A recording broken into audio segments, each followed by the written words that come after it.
to bring in your intervention? Motion, a guideline? Is it an incentive?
Oh yeah.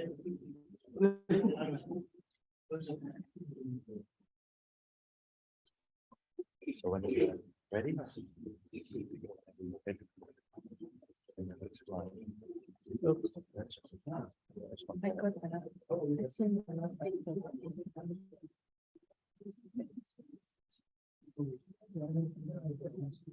that's fine. That's fine. But did you get that? I copied you in the minute just to confirm. Yeah. Okay.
I'll just try to get it down. Yeah.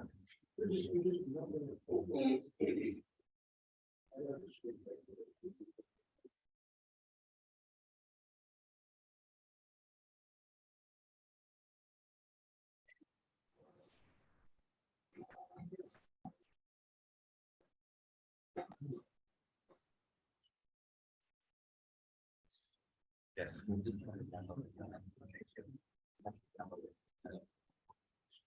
Don't move much.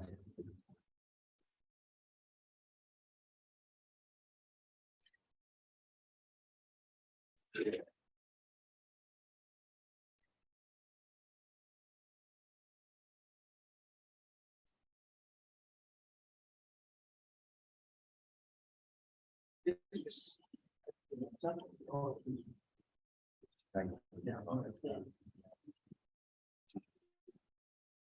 Yes.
me, I'm Dr. Boris Pavlin. I'm a field epidemiologist. I work for the World Health Organization, and I'm one of the co-founders of the aFETPNG program. I came to the WHO office in PNG in 20.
Hello.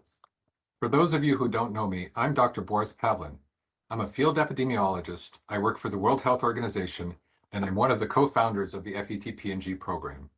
I came to the WHO office in PNG in 2012, and in that year, Barry, Dr. Bieb, colleagues from US CDC in Australia, and others agreed on an ambitious plan to create a field epi training program in PNG that would train top-notch epidemiologists in all 22 provinces and eventually all districts. It was also one of the first and only programs in the world to insist that the projects have a direct impact and that those impacts be measured. Most people thought we were crazy, given the way most VTP programs start small, with maybe half a dozen fellows and a very modest curriculum. But Dr. Bieb and Barry had a vision, and I'm happy to say that since 2013, aFETPNG has just grown from strength to strength. I can say with total certainty that my involvement with the program was the most meaningful and impactful aspect of my 5 years in PNG, and probably the most meaningful professional activity of my career. In the time since I left PNG in 2017, I've continued to watch the program from afar, and I was again amazed when I heard that aFETPNG was embarking on an advanced course in 2019. Again, something most people would have thought crazy, given how recently the intermediate program had begun, and even more crazy because it enrolled in its first year 18 fellows, a number unthinkable to even many fully mature programs. To give you an example, the entire European Union's EPIET international program is only about that big. Add to that the complexity of doing virtual learning, and aFETPNG truly has continued to be a world leader in this field. I've also taken great pride in some of the groundbreaking work by aFETPNG fellows, much of which has been shared on the world stage at TEFINET conferences and elsewhere, such as when we went to the Cambodia TEFINET conference and we had 6 presenters to Australia's 1. Today, I congratulate you, the 17 graduates of this amazing program for the year 2022. It's great to see so many familiar faces. I had the privilege of training some of you, about half of you actually, for the intermediate program. And it's also great to see old friends amongst the trainers and to see several of you giving back to the program as faculty. I hope that each of you graduating today will continue to give back to the program in one way or another. You've already had a tremendous impact on the people of PNG, and your work is being recognized. For example, in the creation of new positions around the country, such as Bob's field epidemiologist position in the Eastern Highlands. The skills you have learned in this program have prepared you to be the leaders of public health in PNG and beyond for many, many years to come. Good luck to each and every one of you, and congratulations once again. This is your day.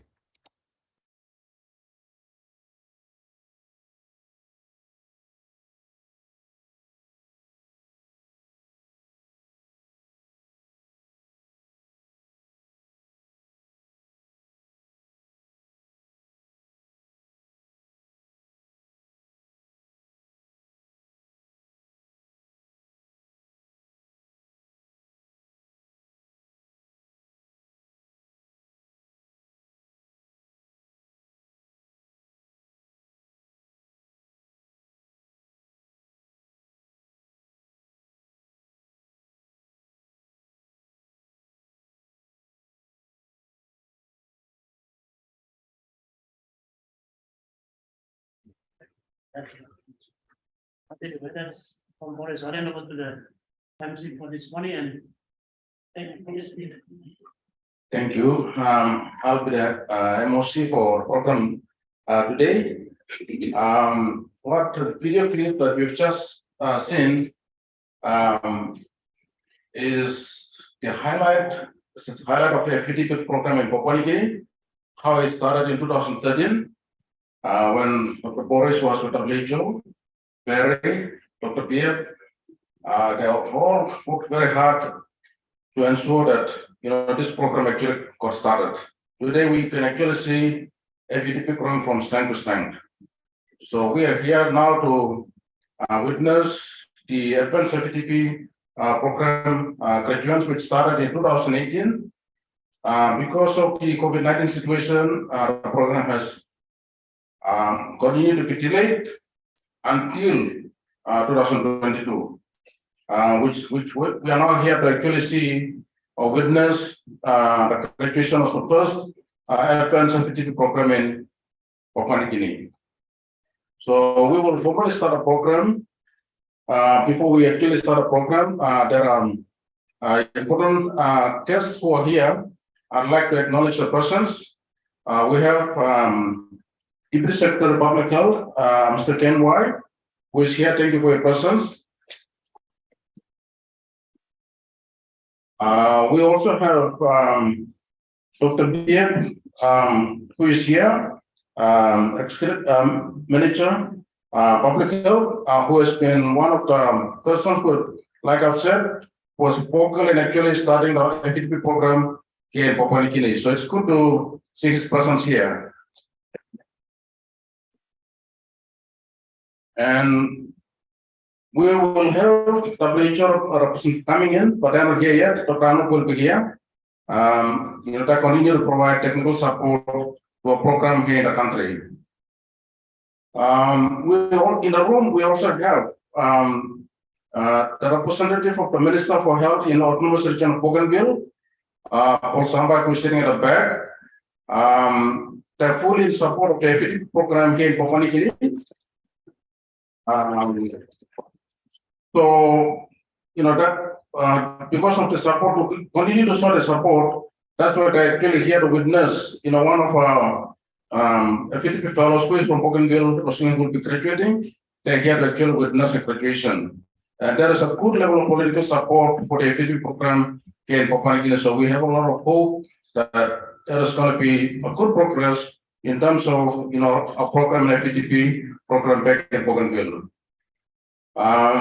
In the room, we also have other, senior officers from the National Department. They're here. I'd like to also acknowledge their presence in here. We'd like to also thank the international faculty who have been here with us all this time, continuously supporting the program to actually see the program coming this far. We have grown from intermediate to advanced, and we will also be rolling out the frontline program. Next week, we'll be starting to roll out that in West Victorian Province and then in Sundown. Then we'll also be rolling out a frontline program. Like Boris has said, the aFETPNG program here in Papua New Guinea is going from strength to strength. So you have actually seen them playing a major part in the polio campaign in the country. They've also played a major part in COVID-19 response. So that's basically why aFETPNG has got a lot of part to play here in PNG. We would also like to acknowledge the presence of our senior aFETPNG national program, part of the faculty. We would also like to acknowledge them. And in here, we would also like to acknowledge the presence of Barry, who also who have played a major part in ensuring the program has actually come this far. We'd like to go ahead with the program. Let me just briefly run through and introduce the program.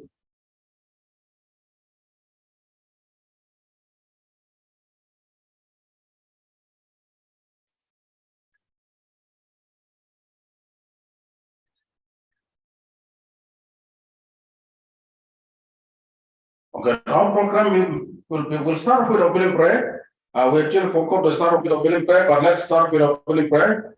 I'll ask Israel to start a program with an opening prayer. Israel.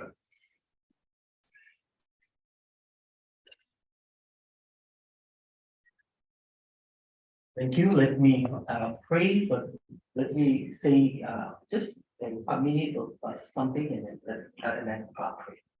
So as I was asked to pray today, I thought of one scripture, and this scripture was about a blind man. This blind man, he grew up blind, and he sat along the roads. Then one day he heard that Jesus, the man who heals people, Jesus, the man who gives life to people, he was walking up the road that he was sitting. And as Jesus was walking up, this man blind, he could hear noises. So he asked, what's happening?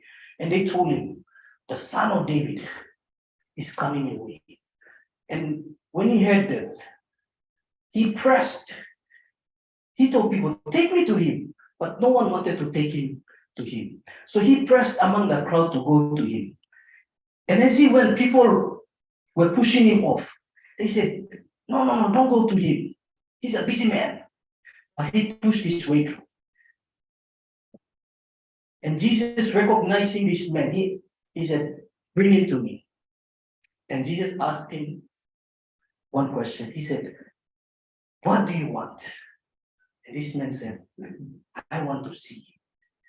So this morning as I pray, I believe God asks one question. What do you want? What do you want? As I open up with prayer this morning. So Father, we thank you. We thank you, God, that as the little word, God, that I've shared, I thank you that the little minute, God, you're able to take this little minute and Father, change lives and cause men in the direction, God, that you have planned men to walk in that path. So God, we thank you and we acknowledge your greatness above all things. Father, our life on earth, we can achieve things, but Father, if we do not have you, then it's all vanity. So God, we thank you that we can trust in you and we can, Father, come to you and have you as Lord of our lives. So God, we thank you and we thank you for this time. We thank you for this moment. Father, there is a season for many things, but today, God, there is this season and this moment, this time right now, Father, is restoration for everything. And we thank you, God, that only by your grace that we're able to overcome and press through and arrive to this day today. So God, we want to acknowledge you and give you glory for all that you have done. Father, there were moments where we said we are going to give up. I don't want to go on.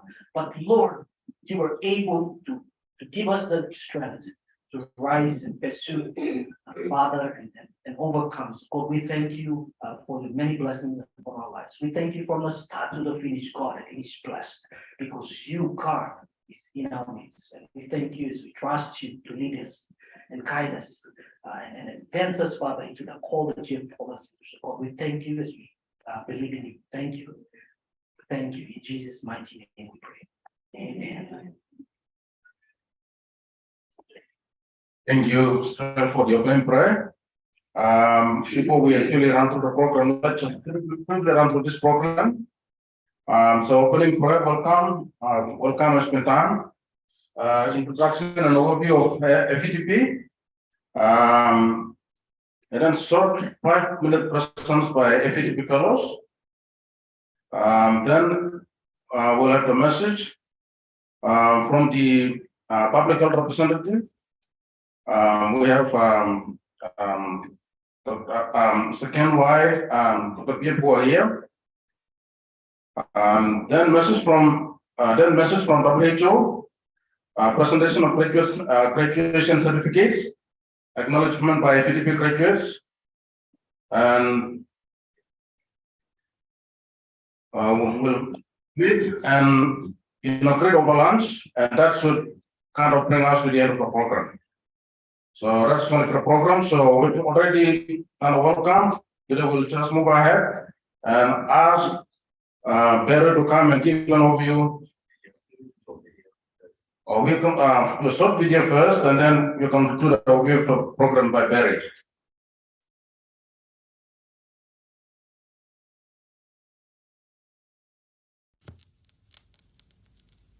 I am exhausted. We're all exhausted. The last few years has been really hard.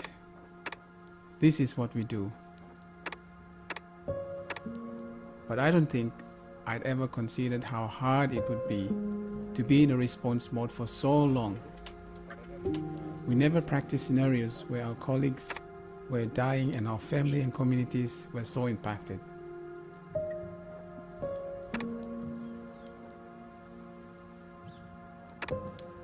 Much of the world seems to think that COVID is over. But not only is COVID not over, we are moving from one pandemic to the next. A pandemic of secondary health and social impacts arising from COVID. Progress made on important public health issues like TB, HIV, and malaria has been slowed and even reversed. Already fragile systems weaken further, and already overworked workforce stretched even further. But we are still here.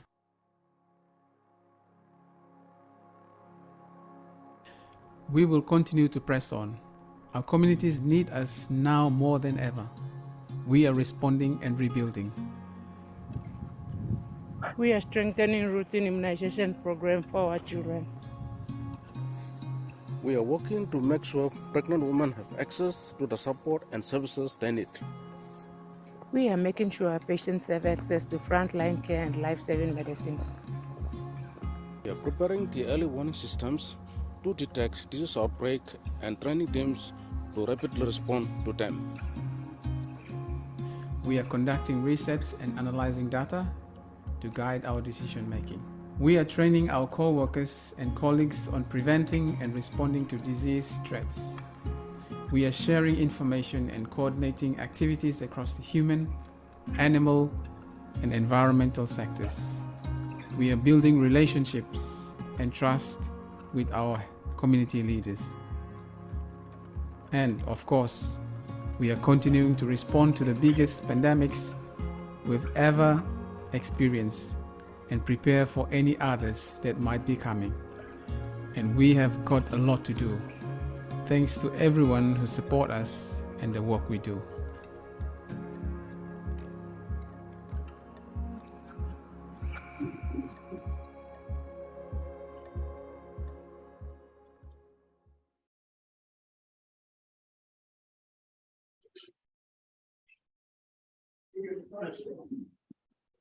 Before we go to the next part of the program, I'd like to also acknowledge the presence of Director Curative Health Services, Dr. Jimmy Cambo, Inisipik, and Director Corporate Services, Mr. Gibson Igisambi.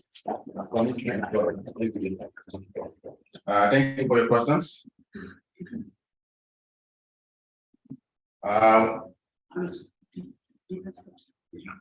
We also have different representatives here in the room. Thank you for your presence. You have also been a major part in the aFETPNG program here in Papua New Guinea, so we're happy to have your presence here.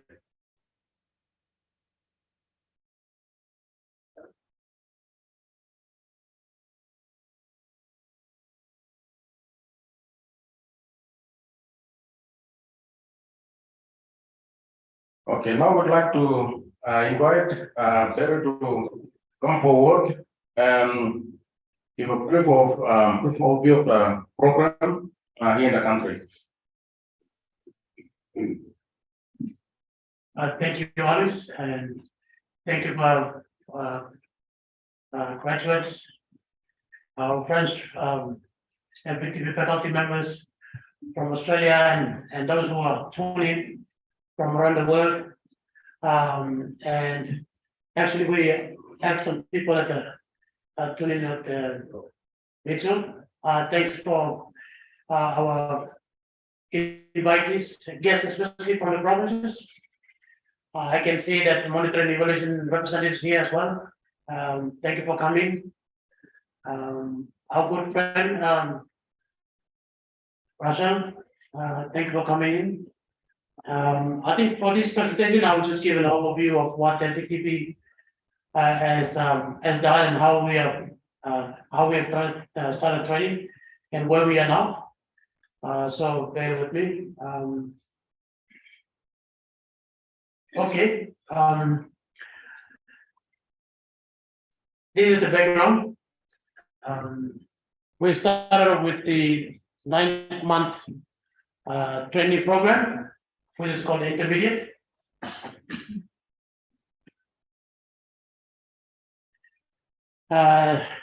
Since 2013, and we started the 2019 with advanced program, 18-month program, which is the first for PNG. And we are in the process of starting our 3-month program, the frontline, which will include all that focus on the frontline at the health facility, hospitals, and also our partners out there in the provinces. We're also taking part on the rapid response team training. I know there's been some rapid response team training called happening in the province through the NCC.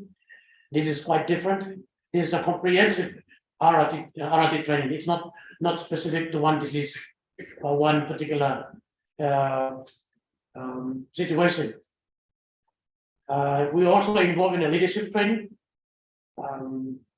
At first, when I started the aFETPNG training program, I for myself as well I thought that I was going to do aFETPNG training just to do surveillance work and improve outbreak response. Now that's not the case now. After cohort 8, we are to our cohort 8 now and 1 cohort for advanced. We have changed from what we thought initially to what we are now. We're doing more than just surveillance and outbreak response. That message must be very clear, especially to my deputy secretary and my executive manager and other program officers here, that it's not just surveillance and immediate response. We're also involved in the faculty development. That means that we try to sustain the training program, so that we then be able to lead, facilitate, and be able to sustain the program, I think, for many years to come.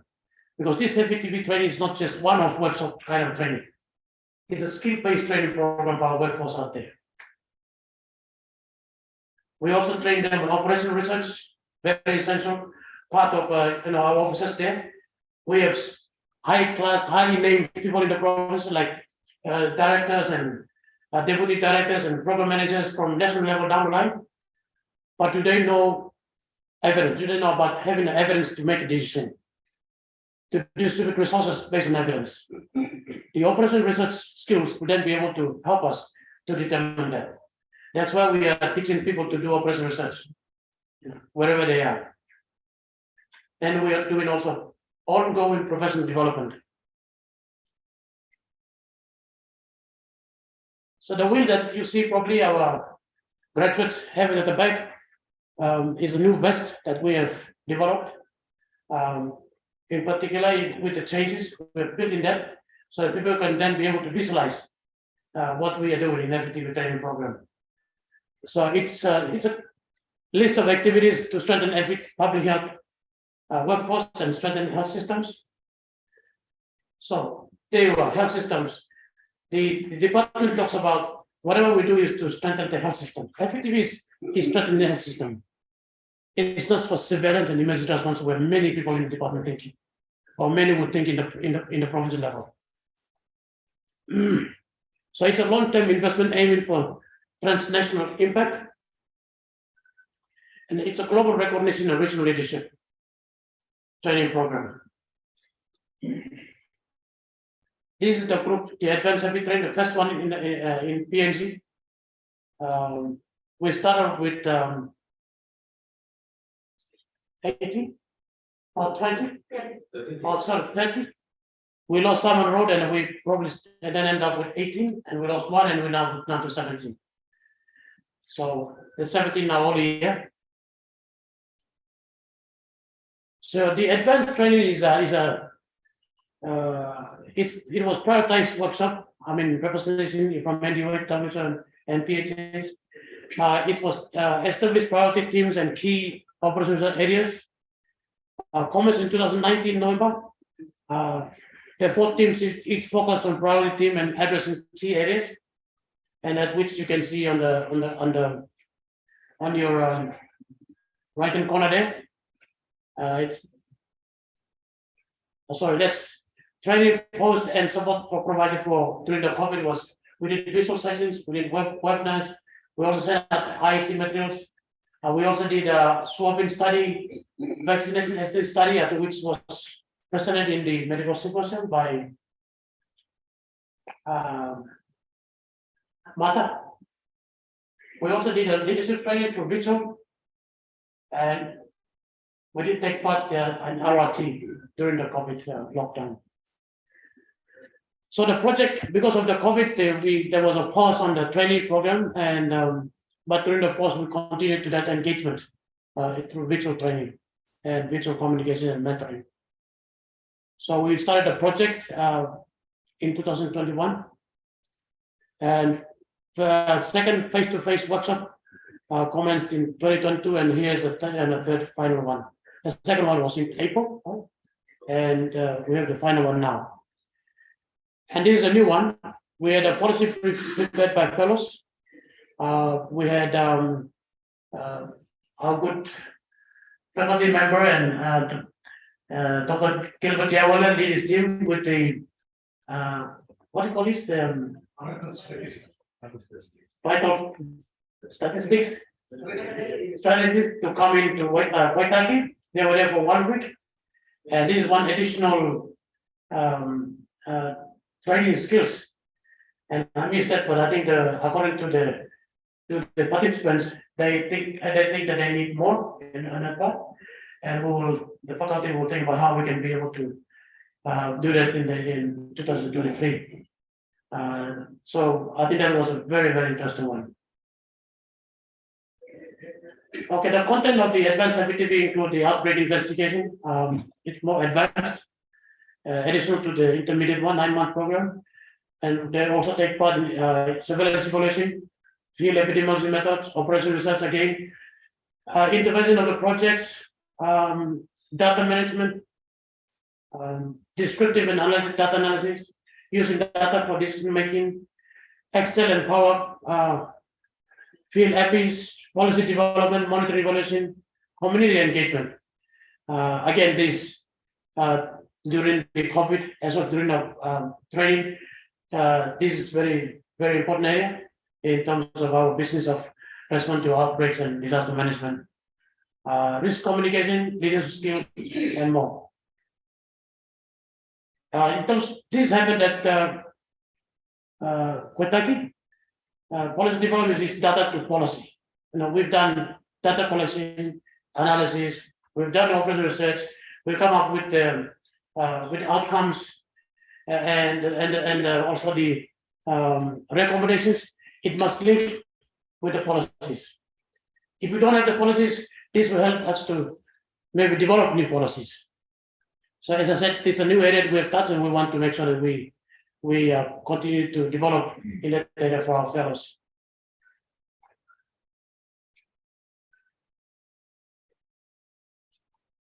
Okay, and the highlights in 2020, we did a swabbing study, provided recommendation for increased swabbing for COVID-19 in PNG, in collaboration with aFETP training, NDOH, NCC, WHO, and St. John's. And it's published in the peer-reviewed journal. Also in 2020, after action review with NCD Rapid Response Team, established to improve RRT effectiveness in response. Key areas identified for future RRT training in PNG. Also in 2020, advanced aFETP was involved in COVID surveillance evaluation. Provide recommendation on strengthening COVID-19 surveillance in PNG.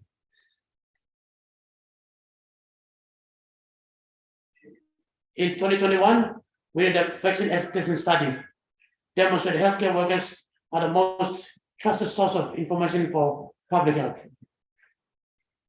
It was done through aFETPNG, NDOH, WHO, St. John's, and UN report. In 2021, rapid response team initiation trainings. These are 2 to 3 days training done. And also we've started off with oral with visual, and then we did a follow-up again in face-to-face. Gulf, ARB, Western Province, Morobe, which Emmanuel is the rapid response team training coordinator. I am employed through World Vision program financed by WHO. I think we are now up to what, 14 RRTs done so far. This is the initial 2 to 3 days. After we complete all the provinces, we'll start off the comprehensive 1 week WHO curriculum based, but revised to suit our needs here, starting next year after we've done the initial training. We've done a couple of after training reviews. How many, Emmanuel? 5. We've also developed the RRT e-modules for e-learning. In 2021 as well, 5 RRT e-modules developed. That's introduction to RRT, outbreak investigation, preparing for field investigation, conducting a field investigation, and follow-up post-field investigation. In 2021, the Intermediate Field aFETPNG CFOL accreditation, United Nations Institute for Training and Research. We're proud to announce that we have been recognized. That means that we will continue to get the kind of support that we can get internationally, and also the international partners here in PNG. And I think that was a great achievement for us. And we know we have to stay. We're not going to go away. I think also we have also recruited a team to support the aFETPNG director, which is me. I've been very proud of that director. And which is Betty Smuggy here. She's the convener. And Diaola, she's not here, but she's in our province office or somewhere. Always the program assistant to Betty. And we've also got Abel Yamba, who used to be with the CDC at the US Embassy here, but he's working part-time somewhere else. And he's got this part-time with us as well as a consultant for the frontline training. So that's the team of aFETP staff, external funding support, but supporting me to me over the aFET training program. Also in 2021, aFETP Internal Ethics Review Board established and approved by MRIC. This ethics committee is a sub to the main ethics committee, which is review what our fellows are doing and make sure that they meet all requirements before it goes to the main body. So that has been already approved by MRC, and that's another achievement that the aFETP PNG, I think it's first, as far as I know, for any sub-program or any division or any organization in health ministry to have a subcommittee like that. Am I right, my brother at the back? Yes, he's nodding, yes. In 2021, aFETP invited to present at the 10th Southeast Asia and Western Pacific Bioregional Definite Scientific Conference, Field Epidemic Training Development Strategies. We did that for virtual. And in 2021 also we started a new, after we delayed due to COVID-19, the intake for 2021 and 2022. So at 2021, we had 9 new intermediate fellows, and we had them through the virtual training, sort of introduction to using Zoom. Many of our workforce out there in the rural facilities, I guess also in health department as well. I was never used to Zoom until COVID came around. And we, went through how to use Zoom, to have meetings and, training So we did that and the introduction to the intermediate FET training program. And we also had an introduction on public health surveillance system and outbreak investigation. Right. And also in 2021, we were engaged with FET fellows, also virtually. These are the thematic groups that we have.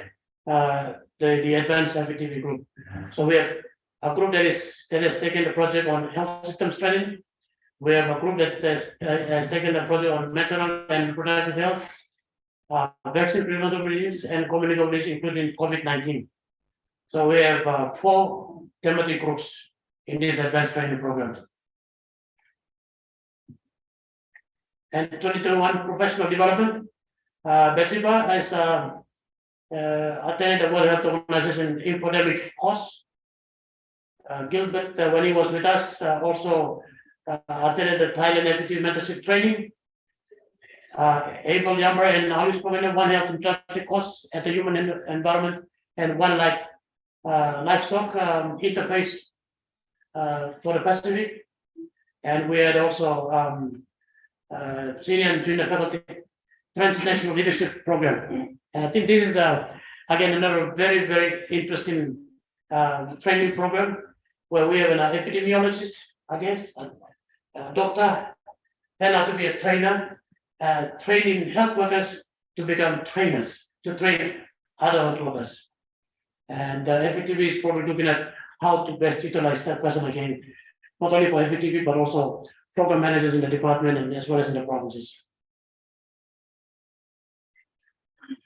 In 2021, we have a new frontline FET program. We have a second global funding for pilot project in 6 provinces, engagement with multinational and international partners, focus on surveillance of response and the community engagement using One Health approach, engagement and integration with village health assistance. We have had a couple of discussions with Billy Pagi, but now I understand that he's moved over to Central Province, and I know what's going to happen in terms of the leadership in this village health assistant program. And in 2022, we have the face-to-face workshop. It commenced in 2022. We have interaction review conducted with fellows for COVID-19, disease surveillance review conducted by fellows, policy prepared based on intervention projects. Okay, this is another achievement for aFETPNG. aFETPNG became official member of WHO's Global Outbreak Alert and Response Network in 2022. Access to Guam training and opportunities to mobilize internationally. International recognition of aFETP. Locally, we have done mobilization already. aFETP graduate has been mobilized to other provinces in the last in polio outbreak response, and we will continue that internally in PNG, and from that experience and after attending certified, getting the training, then you have to pass the Guam training, and then you'll be ready to be deployed internationally.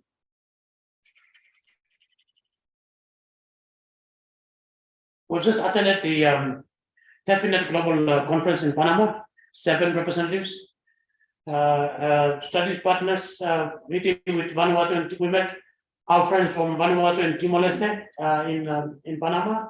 We had a fruitful discussion. They learned that we have trained the Solomon Islands 2 fellows here, and they now kickstart the FET training program over there. They will be sending their candidates, maybe 2 or 1, depending on the funding, and maybe next year. And then they want to start the program after they have the graduate over there in the country. They will come with their own faculty members so that the mentorship can be done in their own country.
Okay, we're back on. Sorry, sorry for that.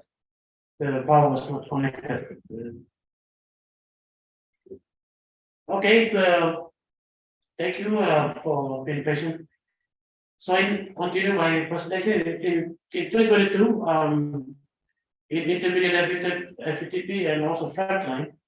We had a recruit of frontline staff at in West Britain. That's 2 offices. In Sundown, we've recruited 1, and we're still in the process of recruiting second person for West Pacific. We will develop the frontline curriculum. Launch of the frontline in West Pacific and West Britain done. Continuation of intermediate FETP in 2022. In terms of RRT, I think the multiple RRT initiation training is completed. After action review is done, started automated progress by the end of 2022. Phased approach to RRT accreditation after the in the 5-day comprehensive training.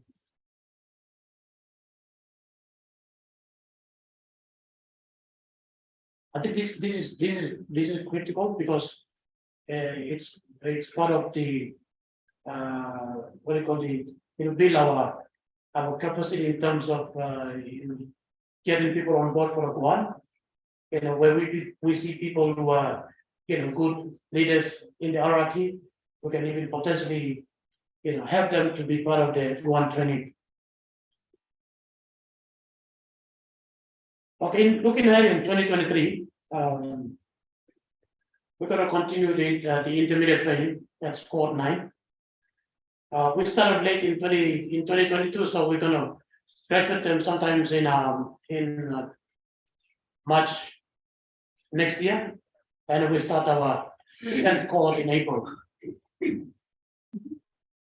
And we're going to do an inclusion of fellows from Vanuatu and Timor-Leste, expansion of frontline in 4 new provinces, which will have 10 total 6 provinces. Definite accreditation of the intermediate effective training program next year, 2023, hopefully. If we meet our requirements, I think we're progressing. There's ongoing trainer for senior and junior faculty members. Ongoing professional development for graduates and faculty. Master teach intensive workshops. And executive training developed and piloted. There's a 5-day RRT competency-based training program implemented. Some of these activities are not, in some countries, FETP doesn't take it on board. But in PNG, FETP is taken on board. There's capacity building and system strengthening for our workforce. So there's ongoing engagement and support for FETP alumni. We have 96 graduates plus 2, because 2 is International Solomon Islands. In total, is 98. So there will be ongoing mentoring, joint operational research, surveillance system strengthening, support for outbreak mobilization, strengthening of sub-regional FETP networks. We've had a discussion to do advanced FETP training in a sub-regional level instead of country-based. So I will take the top frame of the intermediate in each of these countries, Solomon Islands, Timor-Leste, Vanuatu, hopefully Indonesia, so that we have advanced training at the regional level, sub-regional level. So we have already discussed that, and we will continue to have that in progress. All right, that's the end of me. My name is not there. So thank you for listening for my presentation, and I hope, especially for those my deputy secretary, and for those who are our guests, maybe give you some background on what FETP is doing, how far we have done, what are activities that FETP is doing, and so that you can be very informed person to support this training to continue. Because this training will not go away. Yesterday we had just to close off my presentation, we had two ladies from the training division come out and listen to the presentations where every of these 17 people presented yesterday here, and they were very impressed. The very first question they want to see is which our ambition as well is that we want this training certificate or whatever paper that we give must be recognized. And we were happy to see them come here because we wanted to come and then see for themselves the quality, the outcome of the training, so that in the future along the way, when we decide to host this somewhere, with partnership in terms of delivering this training in a university, they can help us to get our registration down to the higher education in education department, so that certificate or the paper that we offer, whether it be certificate or a diploma or master's program in epidemiology, can be recognized and it's a category of health workforce in Papua New Guinea alone. Right. At the moment, which has been housed at the Department of Health, we're happy with the way we are going because we want to grow in it. We want to make sure that we master in it, and we also have to develop the faculty so that we can sustain it. That has been our view for with Dr. Bier. And I think we are doing the right thing because if aFETPNG training is academic based and goes to university, I think we will lose the content, the purpose of this training program. So I think but I can say that we're happy that they were there to see the kind of training we're doing. So in the next maybe few years to come, we will see how we can be able to see where is the house properly, so that we can be able to share the resources, our resources, but leadership, ownership, it must be still the health department. With that, thank you very much, and I'll hand over to the next president and chairman.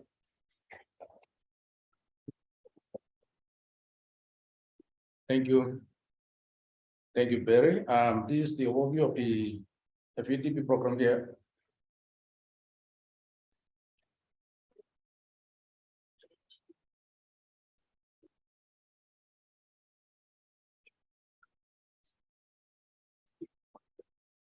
Yeah, okay, we'll just continue with our program. Next part of the program is thematic presentation.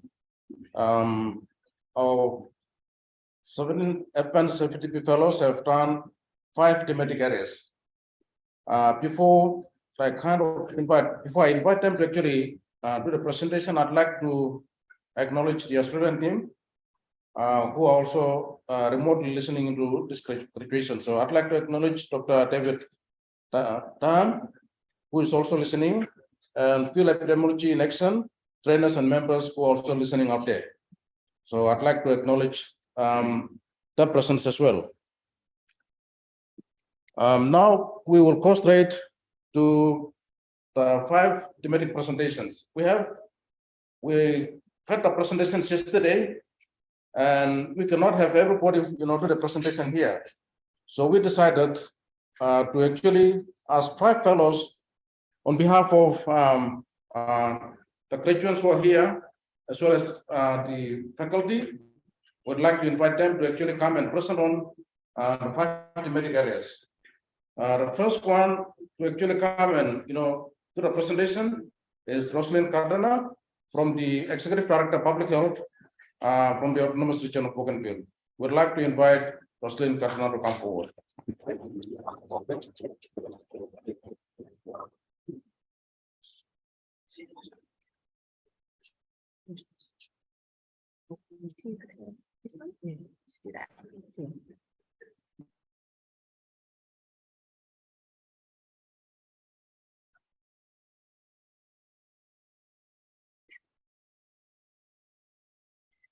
Okay, good morning, everyone.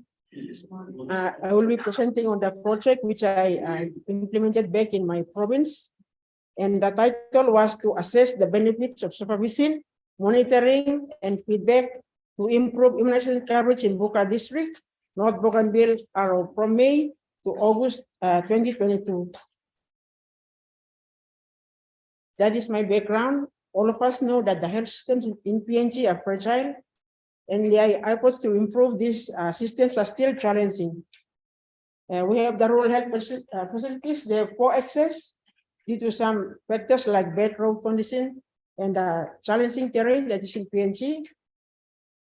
Other issues that affect our delivery, insufficient training, lack of proper incentives to motivate staff, and lack of medical supplies. In the SPA report from 2016 to 2020, from the last 5 years, it has shown a decline or maybe some little change in our indicators. So I was doing my project was on health system strengthening, and there are barriers to that, and some barriers that we look at are availability, accessibility, affordability, and acceptability in our health system. My goal was to improve supervised visit to enhance management support for frontline healthcare workers or healthcare services.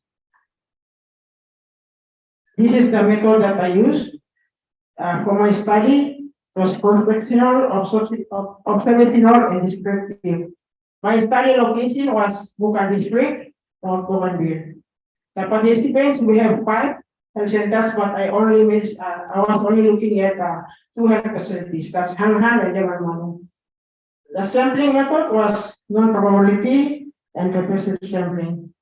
I had to review the records, university records, clinic site registers from January to August 2022. The analysis was done using Excel, and I was able to come up with the graphs and the tables from that Excel analysis. My public health interventions from the study, the main intervention was supervision, and I had to look at 3 key areas. One was management and coordination support for implementation of immunization program.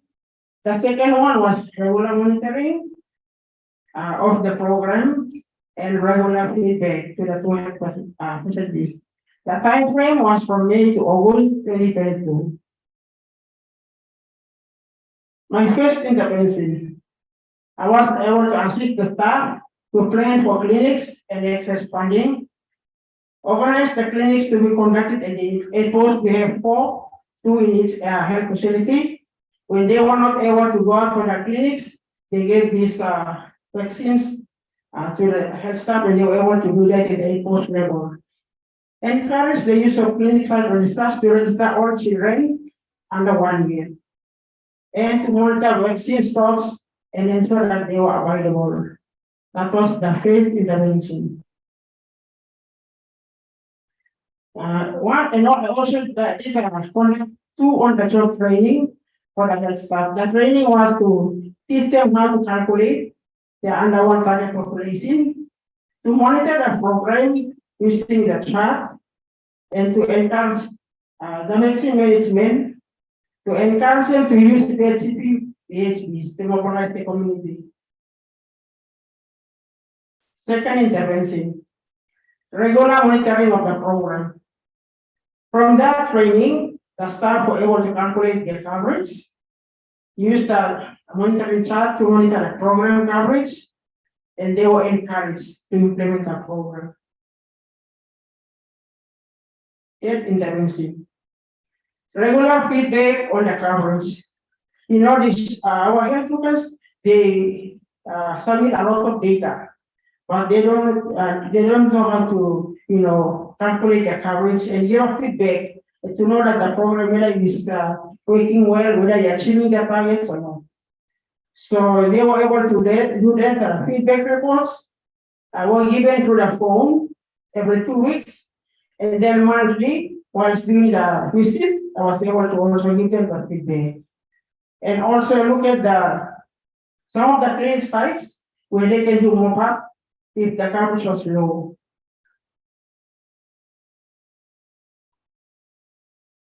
My results from the visit, the phase 1 staff was demotivated and demoralized. There was no proper supportive supervised visit. There was lack of regular mobile clinics. The staff did not know how to calculate the target population and the coverage. No regular vaccine stock management done, and the vaccine register, which is very important, was not updated. During that visit, I also found out that MR vaccine had expired, and they were still using the vaccine to vaccinate the children. So during that visit, we had to remove the MR vaccine. And the coverage of, for the two facilities was actually low. This is the table, pre-intervention. The coverage for Penta 1 was 62.4. For the dead dose, it was 46%. For Level 1, it was 14.7. For Penta 3, it was 18%. And our target, the national target is 95%.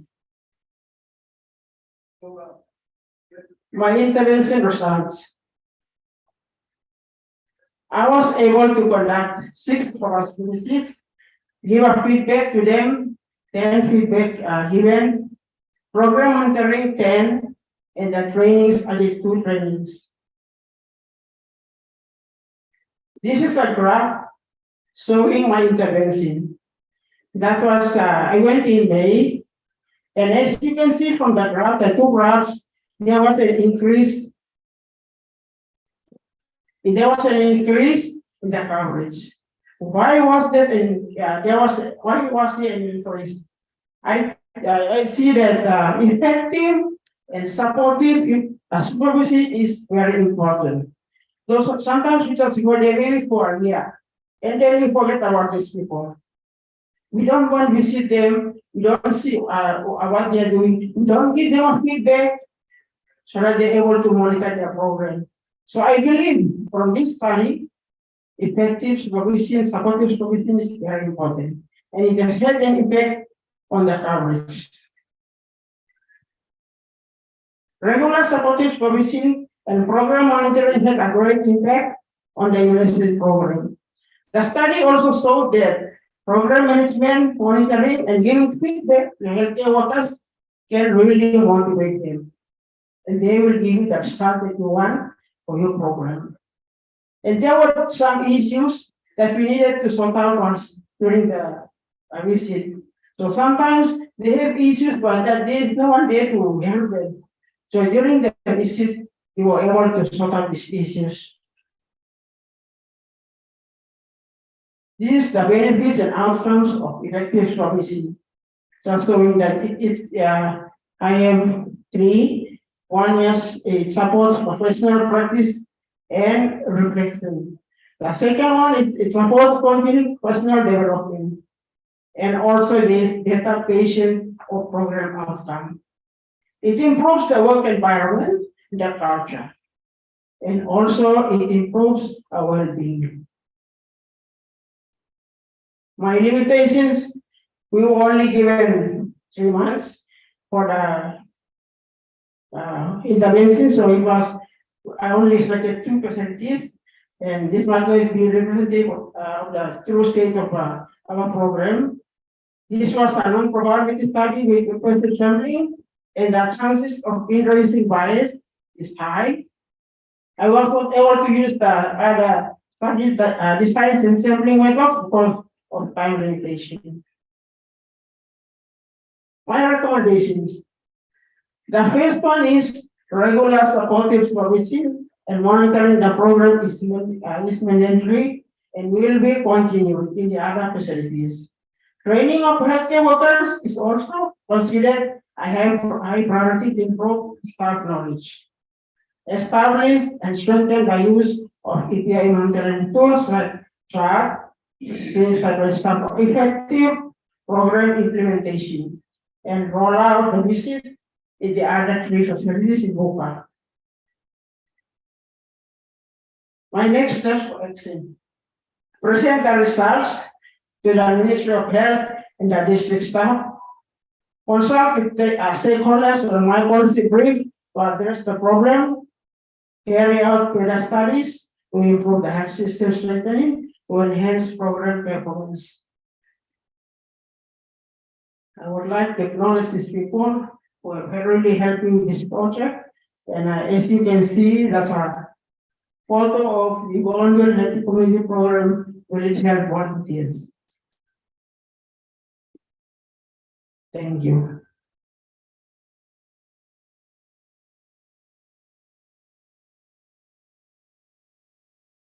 Thank you. This is the first presenter. The next presenter is Mr. John Landimer, who will come and do the presentation on his thematic area. Thank you.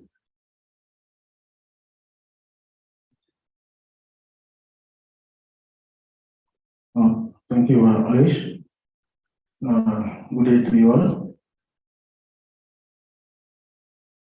My project and my intervention project was on establishment of respiratory clinics to improve rapid diagnosis and reduce transmission risk within outpatient in our district. August 2021 to 2022.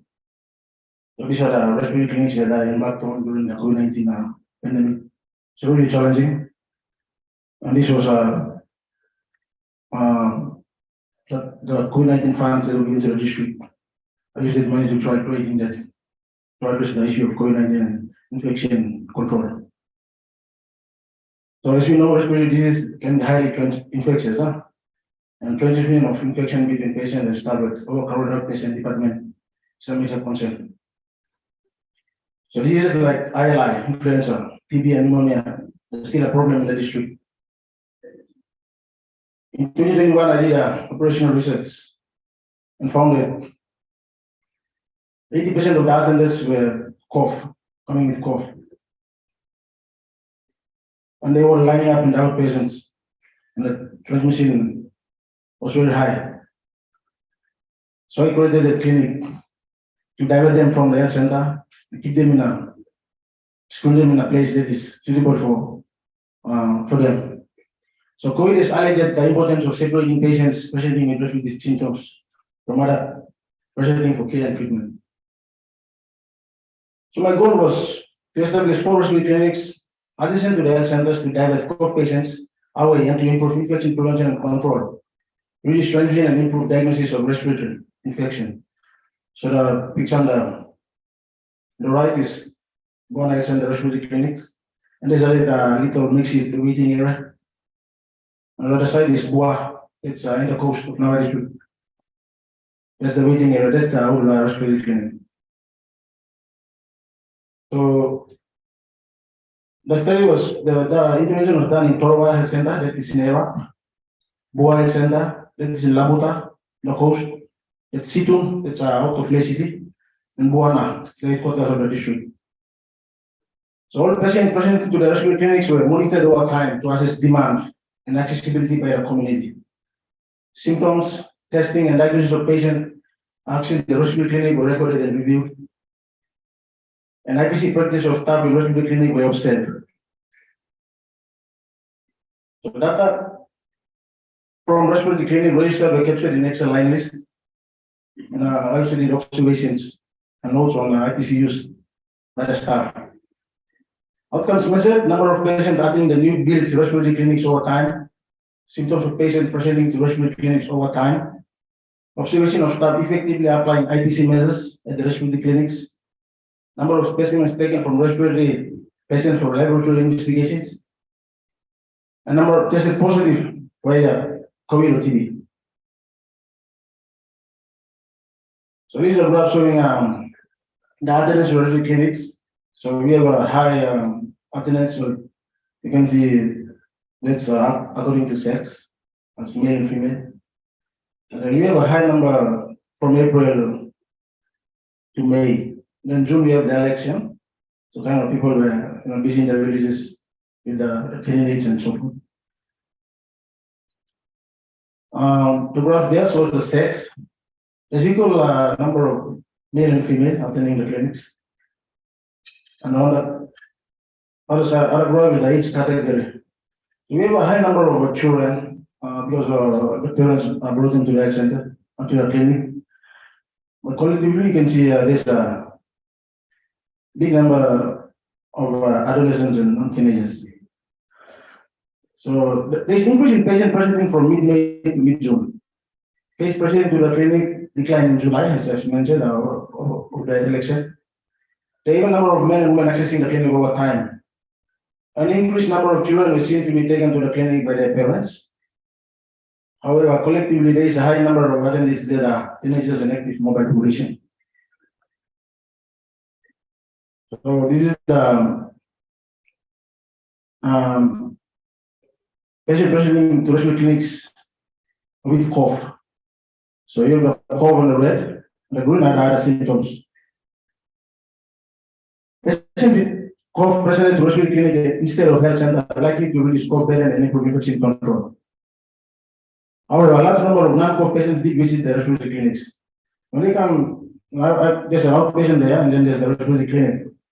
But due to some the availability of staff, manpower, and outpatients, and if there's a staff at the respiratory clinics, then you have people lining up at the respiratory clinic rather than going to the outpatient.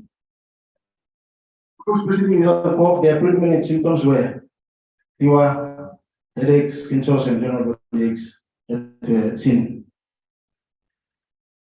In observation of the staff using PPEs for infection control, after the training, I did some training in the district. Gloves sometimes used. Gowns that both were really used by staff attending to patients. The gumboots that we bought for the respiratory clinic were not used at all. Masks were sometimes used. Initiate hand washing for patients that enter the clinic. Sometimes staff initiate, sometimes we forgot. Hand washed by staff and busy and rush. Then don't wash their hands after attending to patients. And waste disposal, daily waste disposal was not done properly. So an increase in the overall number of clinical specimens taken from cough patients was noted after the establishment of the respiratory clinic. In 2021, with the extended the outpatient department, 12 cases were investigated for TB and 3 were positive for TB. After establishing the respiratory clinic, we began to segregate cases cough to the respiratory clinic. We got 51 cough cases. Out of that, 5 were positive for TB. So it's a 325% increase. So we found TB there. So demand for respiratory clinics was strong until July 2022 as the election ruled. Most people were confined to their village and were not accessing health services. Clinic was accessed by men and women. Children are vulnerable to disease and so have a high number of attendees. Cough patients present at the respiratory clinic instead of health center. Many non-cough patients were accessing the clinic. Further work is needed to let the signpost and further initial training, prioritizing, community engagement will also help clarify the role of the respiratory clinic. And further staff training and enforcement IPC measures is required at the respiratory clinic. There are some limitations. There is still stigma associated with COVID-19. Therefore, anybody that accesses the respiratory clinic is seen to have COVID. The election period also affected attendees to the respiratory clinic. And during the time of the intervention, you see use of 4 respiratory clinics. Actually, BOA was not really operating due to staff issues and also situ. Recommendations: ongoing operation of the respiratory clinics is recommended with ongoing monitoring of usage. Better signs indicating who should go to the respiratory clinic and who should go to the health center or the outpatient. And community engagement initiated to reinforce the use of respiratory clinic. Stricter pricing at the respiratory clinics to ensure only respiratory patients are seen. So we do direct patients, cough patients to the respiratory clinic. Better training and enforcement of IPC measures by staff and patients at the respiratory clinic. Next step for action. To consult the district office. The district has been really supportive for the project during the heat of the COVID-19 pandemic. So I wrote a policy brief with 3 policy options. one of the objectives is to maintain and strengthen the respiratory clinic to be a standalone facility in the health center, low-risk ratio of respiratory infection. And then engaging with the district administration and political office to advocate an intervention to sustain the respiratory clinic. So thank you. These are the trainings that I've done in the districts during the COVID-19 pandemic on IPCs in Situm, Buana, Borabua. Thank you.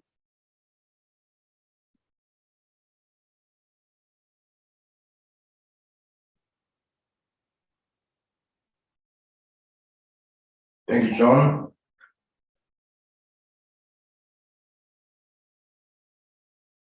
The next order to come forward is Dr. Mary Kawakore. Thank you.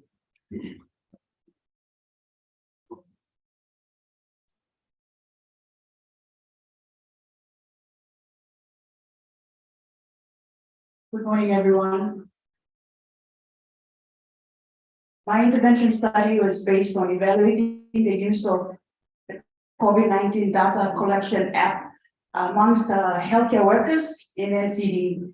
The study was from May to June this year. We all know that COVID-19 pandemic is not over yet. So with that, we know that it is still gonna be a public health threat for us. So by now, there's about over 1 million COVID-19 cases. In PNG, as of the 147 seat report from NCC, we have about a cumulative case of 44,912 and 664 deaths of COVID in PNG. My operational study, initially done back in August 2021 to September, from that study, I found that about 86% of clinics in NC did not have a proper testing site process for reporting COVID-19 data. Back then I was the surveillance lead, so I carried out the study during that period. So with that, the current NCD reporting system is paper-based. So what happens is that the COVID-19 surveillance reporting, when it's paper-based, it tends to lead to delay of reporting and response to prevent transmission, and then so we have increased number of deaths of COVID-19 cases. So what was my intervention goal? So for the intervention goal, I wanted to see if we could improve timeliness, completeness of COVID-19 data reporting through introduction of an app which we came up with the help of my IT officers. So the app was a COVID-19 data collection app. So it is mobile, it's a mobile app. So as you can see on the screen here, that's a background of a mobile app. And then this is the app, and it's called a COVID Ops app, and it's used on Android phones. So what is it? It's user-friendly, a data entry app.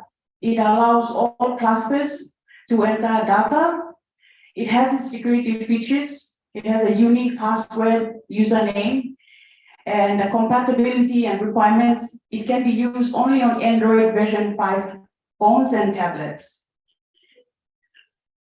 The objectives of the intervention was we wanted to review the current reporting system pathway in NCD clinics, and 2, to implement the COVID-19 data collection app with the training of staff, and also to assess the impact of how the app will impact on timeliness and reporting of data and completeness of data in NCD. My methods, of course, it was carried out here in NCD, the study. The participants were all healthcare workers that were trained as swabbers using the app, and 12 selected active sites here in NCD for swabbing. Data collection was done using user feedback survey questionnaires on COVID-19 collection, the data collection app. There was a pre-post review of the case investigation forms that was reviewed for timeliness and completeness. That is, manually, the case investigation form was reviewed, and then it was compared to the app where an electronic case investigation form was used on the app for entry. So in terms of timeliness, we looked at time as the time of case that was investigated to the time of notification, which I get the report. And in terms of completeness, we define it as the proportion of fields of the case investigation form that was completed and then compared to the ones that were filled on the app. The time frame, the pre-intervention time frame was from January to February this year. That was when the manual CIFs were looked at and reviewed. Intervention took place in May to June this year. That was when training of staff using the app was done. And post-intervention was from July, where staff were given a survey questionnaire to see how they will use, if the app was for them after training. So the outcomes of that was measures were that we wanted to see healthcare workers' view on how the use of COVID-19 data app collection was, and also to see the proportion of timeliness and completeness of data reporting pre and post intervention. Looking at the results in terms of completeness, as you can see, this bar graph, pre-manually, there was only about 22% was seen complete on the case investigation form when they were filling it manually. Compared to the app, you can see it on the green bar, there's a huge proportion, about 66% was completely filled using the app. In terms of timeliness, using the app, as you can see from the red bar here, you can see it takes about 2 days on average to report back using the manual normal current system reporting for NCD, as compared to the app is almost zero, or the reports come in the same day. So that's another big timing impact there for the use of the app. What about staff acceptability of using the app? So from the survey, the blue, about 4, it's not really showing clearly there, sorry, I think there's some error on the graph, but about 4 of the participants or the staff that were trained indicated that it was very easy to use, and then followed by 2, which is easy. So basically, we can say that they all found the app very easy to use. So that was the acceptability of using the app.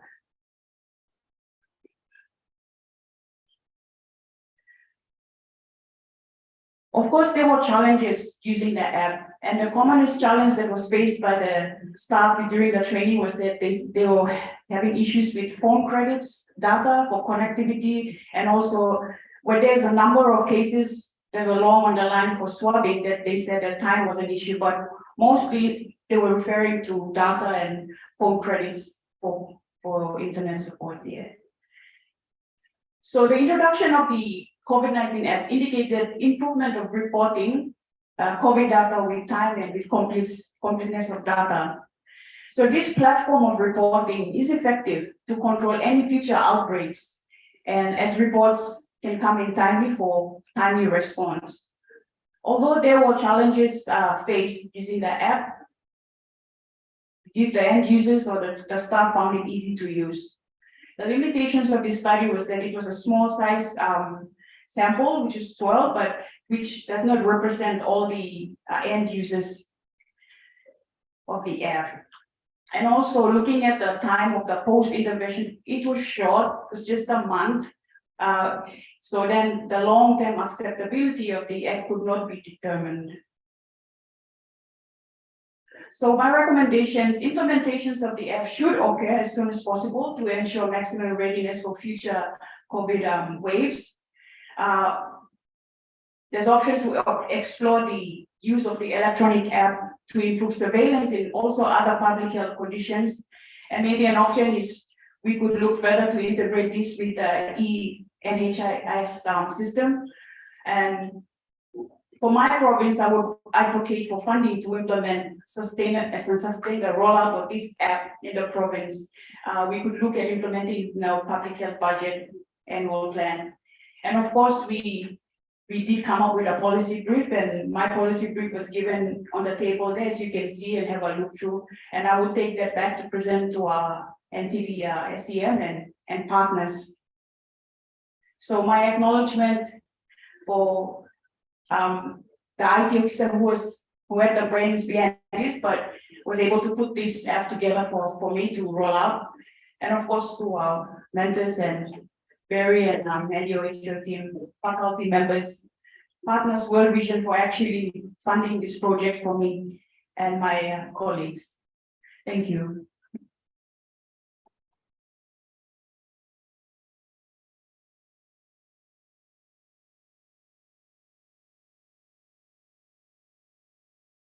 We now have the last person of the four, those that we asked to present, Peter, ready to come forward and this presentation. Thank you.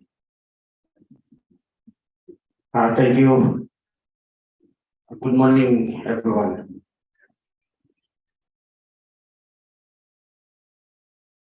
Before I begin, I'd like to refer us to the National Health Plan 21-2030.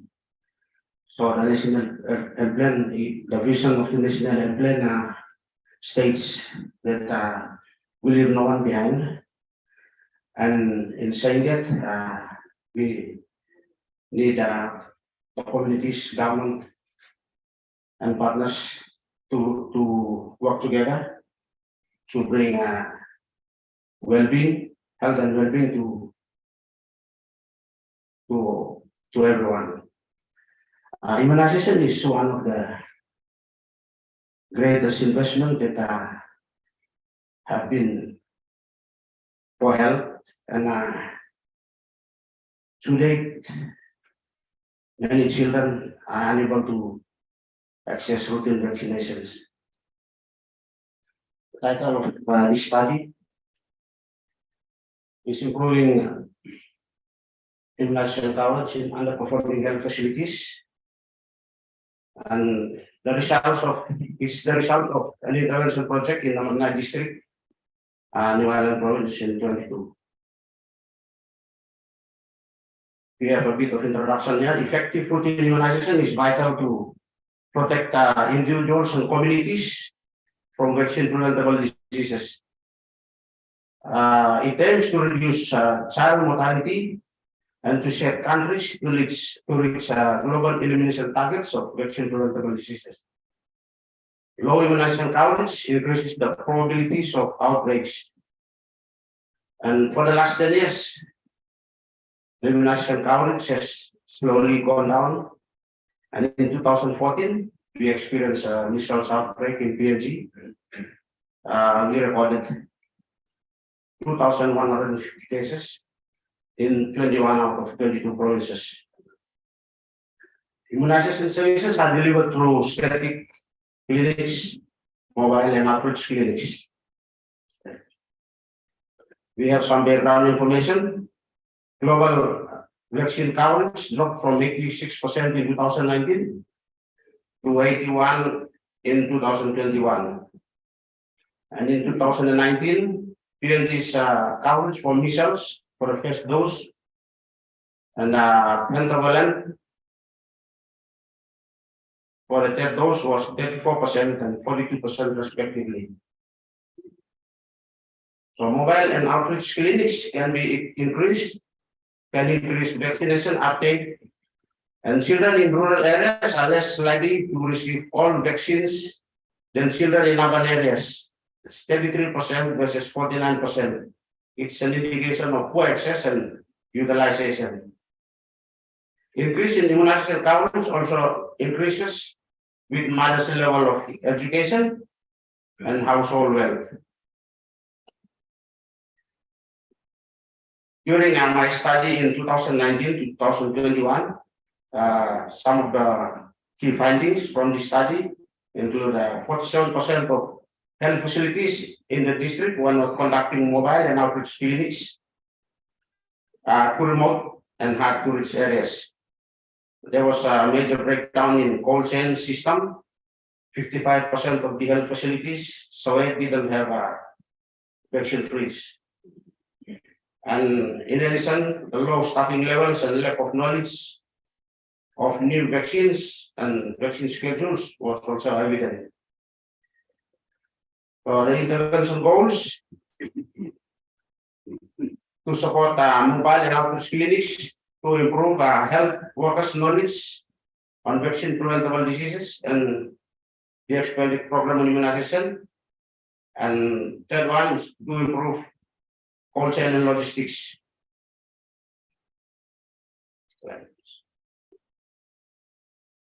So I was only able to conduct one intervention, that was to support mobile and outreach clinics in underperforming health facilities.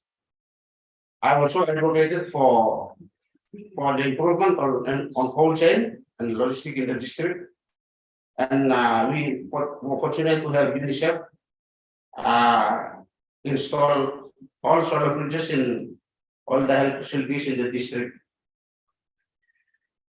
In selecting the health facilities to carry out mobile outreach, we categorized all the health centers based on their performances. So those that had immunization coverage between 0 and 30%, those were the underperforming health facilities. So we aim to conduct at least 4 sessions of immunization in those health facilities, and then see how they perform.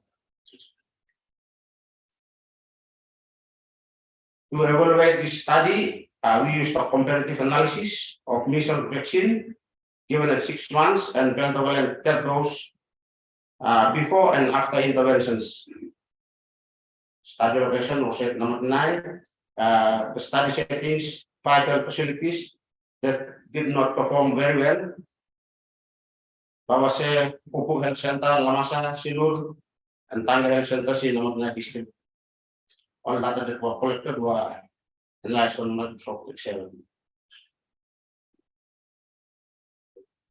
This table shows some of the results comparing 2021 data to 2022, August 2022.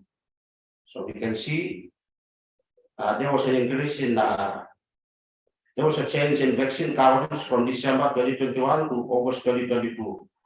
For example, in Babase, they had a 10.3 measles vaccine coverage, 10.3%, and then in 2022, after 3 sessions of immunization, it increased to 81.7, and then they had a 71.4 increase.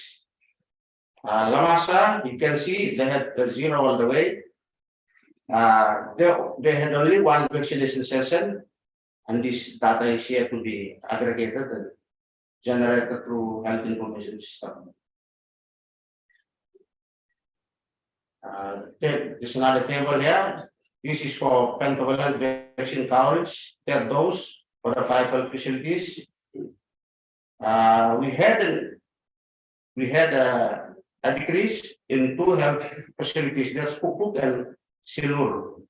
They actually had a stock out of pentavalent vaccines during those times.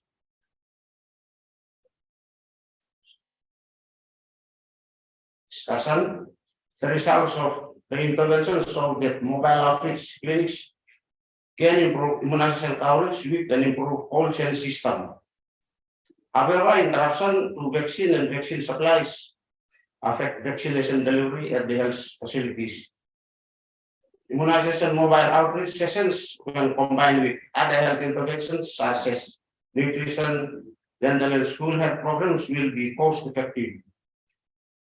Some limitations, some immunization data were not aggregated and not included in the report. And all 5 health facilities have not completed their 4 sessions for this year. In saying that, I'm saying that the only way to, not the only way, but the best intervention to improve immunization coverage in Papua New Guinea is to revitalize all mobile and outreach clinics in Papua New Guinea. Thank you. Sorry, I forgot the recommendations. The recommendations is to continue to invest in integrated mobile outreach clinics. And the next steps, the proposed training for health workers and volunteers must proceed as scheduled. Continue to advocate for mobile outreach support because I don't normally work with the family health services in the province. So I have to do my part just to advocate. And thanks to Zoom technology, this recording will be taken as an advocacy tool to the province. So thank you very much.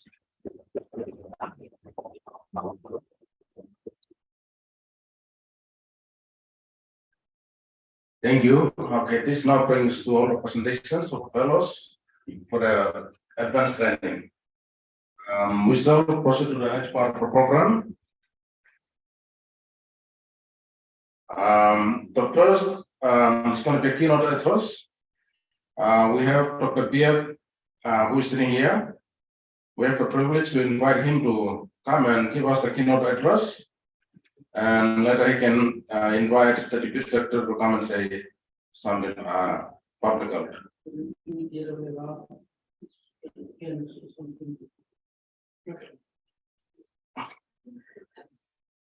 All right.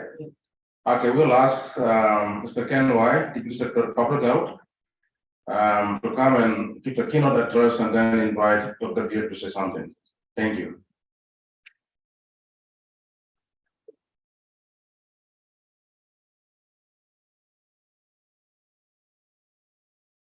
Well, thank you, Mr. Pukane. Good day, everyone. The facilitators, the sponsors, WHO, CDC, DFET, Hunter's Health Services of New South Wales, School of Medicine, Provincial Health Authorities, all our staff from Department of Health, and most importantly, all our student officers. Thank you so much. But probably this is my first time to be with the aFETPNG training graduation. I heard about it because I've been on the other side of the wing for a very long time, almost about 10 years. And then I moved across. But my interest and background is with public health. So let me congratulate everyone, particularly Dr. Bieba and the team for initiating this very important training. We in a country where more towards public health control.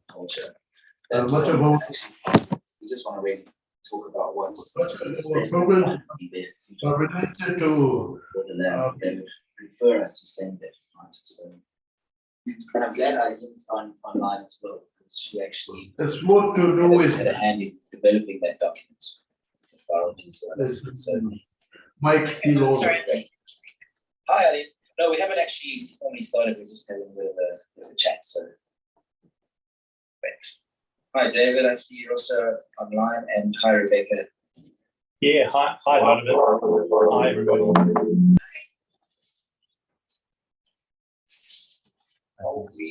Are we waiting for anyone else? Or I know there have been a couple of people that. Sorry about that. That's this one. Yeah. Oh, okay. Okay. It should be. Have we lost any of them, or we just No, it's all muted? good. It's muted. So want to commend everyone. We've just launched the new national health plan, and in the new national health plan, if you see category number 1 is all about community health programs, disease control. In category 3, so there are category 3, category 4. Yeah. So we have so much to do. And in terms of all the diseases, we still have all those communicable diseases continue to haunt us, particularly TB, malaria, HIV, all our child health communicable diseases.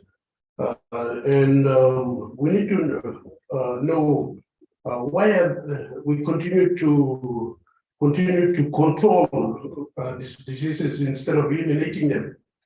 And most of our communities, our population live in the remote areas. It's very interesting to see in our hypothesis and some of our thoughts why we continue to have an immunization coverage of less than 40% or less than 60% over the last 10 years. It shows clearly that our systems seem to be fragmented. Those very basics, we seem to be going medicine. We seem to be going curative. And we seem to want to go on a curative mode that we're forgetting prevention is better than cure. It's not complicated. Immunization is the core strength of preventing childhood diseases. And we've forgotten that. When I was the Deputy Director for Health, or Coordinator Primary Health in Eastern Islands for 15 years, in 1995, I did warn the district health officers to be careful when the decentralization came on, not to disintegrate with the provincial health office. And when I was there, I did ask all the district health officers and OICs not to come to town on any other days, but come on Fridays during paydays to collect their pays, come for shopping, and then only when I call them for medical supplies or discussing some referral with the hospital come in. That went on well for about 2 or 3 months. And then after 6 months, the NEPA building became another Ella Motors because everyone wanted to come to town on Mondays and Tuesdays and Wednesdays and Thursdays and Fridays. And that was the beginning of the fall of MCH programs. The core, when it comes to immunization, it's static clinics, mobile clinics, and outreach patrols. But for some reason, to go out for to drive 20 minutes, 30 minutes, 1 hour to the nearby village to conduct MCH clinic, that has no fuel. But to drive 1 hour or 2 hours to town as fuel. So that's a challenge. We've just completed the provincial health authorities. And all provinces are under provincial health authorities. The budgets are there, the workforce is directly under the control of the provincial health authorities. We have the board there, we have money there coming from Wegani, as well as the health functional grants, the church health grants are all there.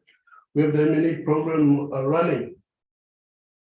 There is no reason why MCH programs should be low. That's why as of next year, we want to conduct, and it's interesting to see from the research that when you conduct regular supervisory visits, you motivate staff and the coverages pick up. So we have the Eastern, the ECP team there with all the provinces here. We'll have to go back to basics. And for you as a field epidemiologist, you're extremely important. We need to find out where the diseases are coming from. What is the causative agent, the distribution? Why are these challenges? We do these operational researches. We don't need to do scientific researches, but operational researches that could inform and inform the PHS to make some quick actions and decisions so that we solve these problems. So let us, we need to change our attitudes. So you are trained now with Dr. Kaiva from NGD and NGD team, with all of you from all the other PHAs. We need to support. We need to support the PHAs, but from my level as well as Dr. B. We will be supporting you. We will be talking to the provincial health authorities when it comes to all the positions in terms of standard, creating standard structures. We'll talk to our team at the department as well as DPM so that at least you are recognized, just like midwives are recognized, the aFET team are recognized. And with that,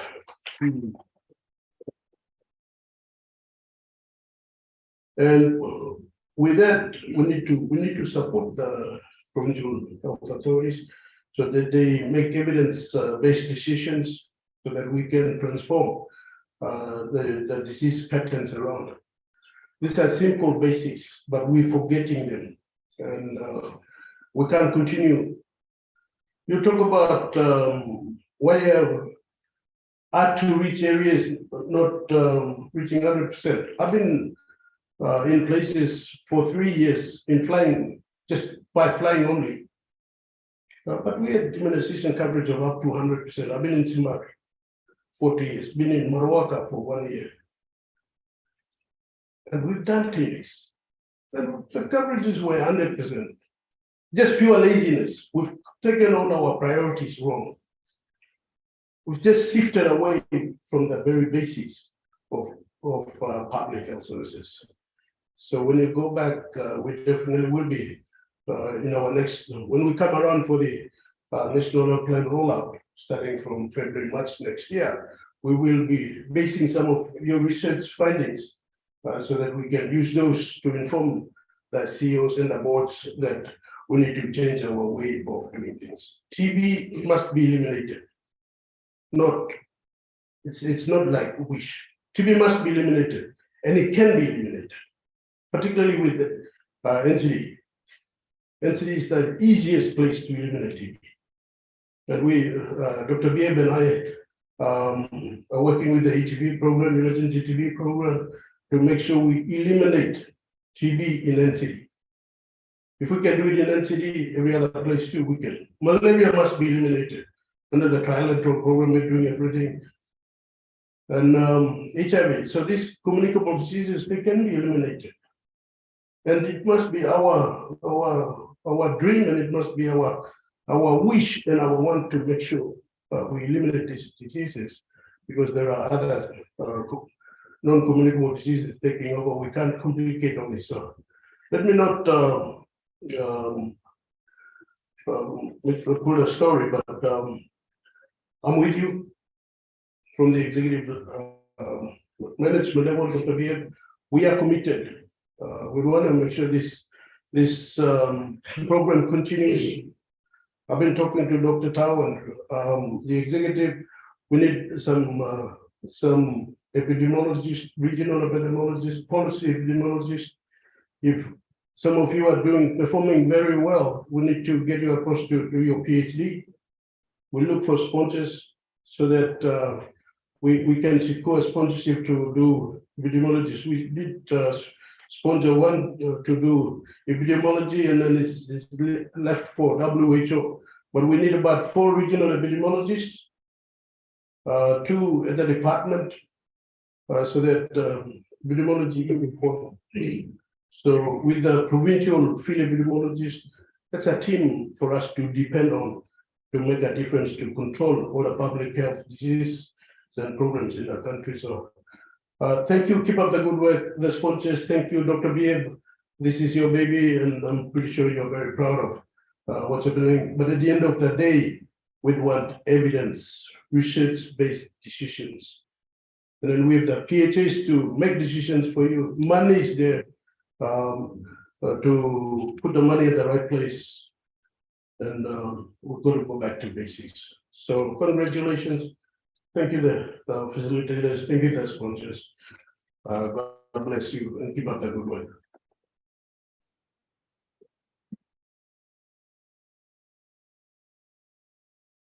Thank you, Deputy Secretary of Public Health. Let me ask Dr. Bieb to come forward and say something, since he was part of this aFETP, so we'd like him to say something. Thank you. Otherwise, when I retire, you have to make me the father of the field epidemiology training program in Papua New Guinea. That's what I am. Thank you, everyone. I acknowledge everyone in the room. Let me say, God bless you all and keep you safe as you continue on the front lines. I have so many things to say. But I just want to, Boris, you saw him. There's one other person, two other people I will acknowledge in front of you today.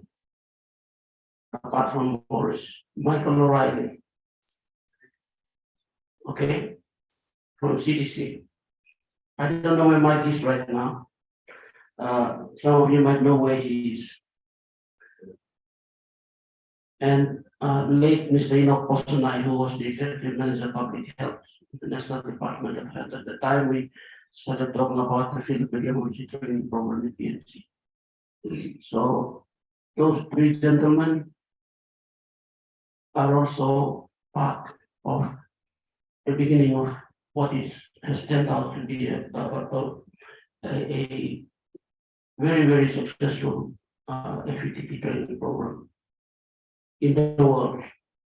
And the acceptance into go on global outlook and response network is an indication of the quality of this program. So I want to say, it's very good. So as I watch the presentations being done, I want to say one thing. Mary said it in NCD, she's going to prefer a CM. I didn't hear the other three say it. You're going to do that. Okay? You are influencers, let me say it that way. That's what you are now. You were purely frontline health workers before doing the hard yards. Now, you are being trained to think and speak and act in a way that will influence your peers at your work as well as your senior executive management. So I was happy to hear Mary say that she's going to present this to the ASEAN. That's what you must do because you're now influencing policy making. And the influencing of policy making will direct how programs are planned and implemented. Okay, so why is PNG's field epidemiology training unique? There was one thing that we discussed, Boris, Mike, Enoch, and some of the others who we discussed at the time.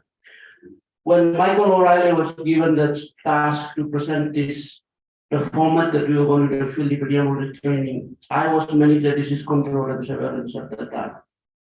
They wanted to bring graduates from schools, institutions to train them. I said no.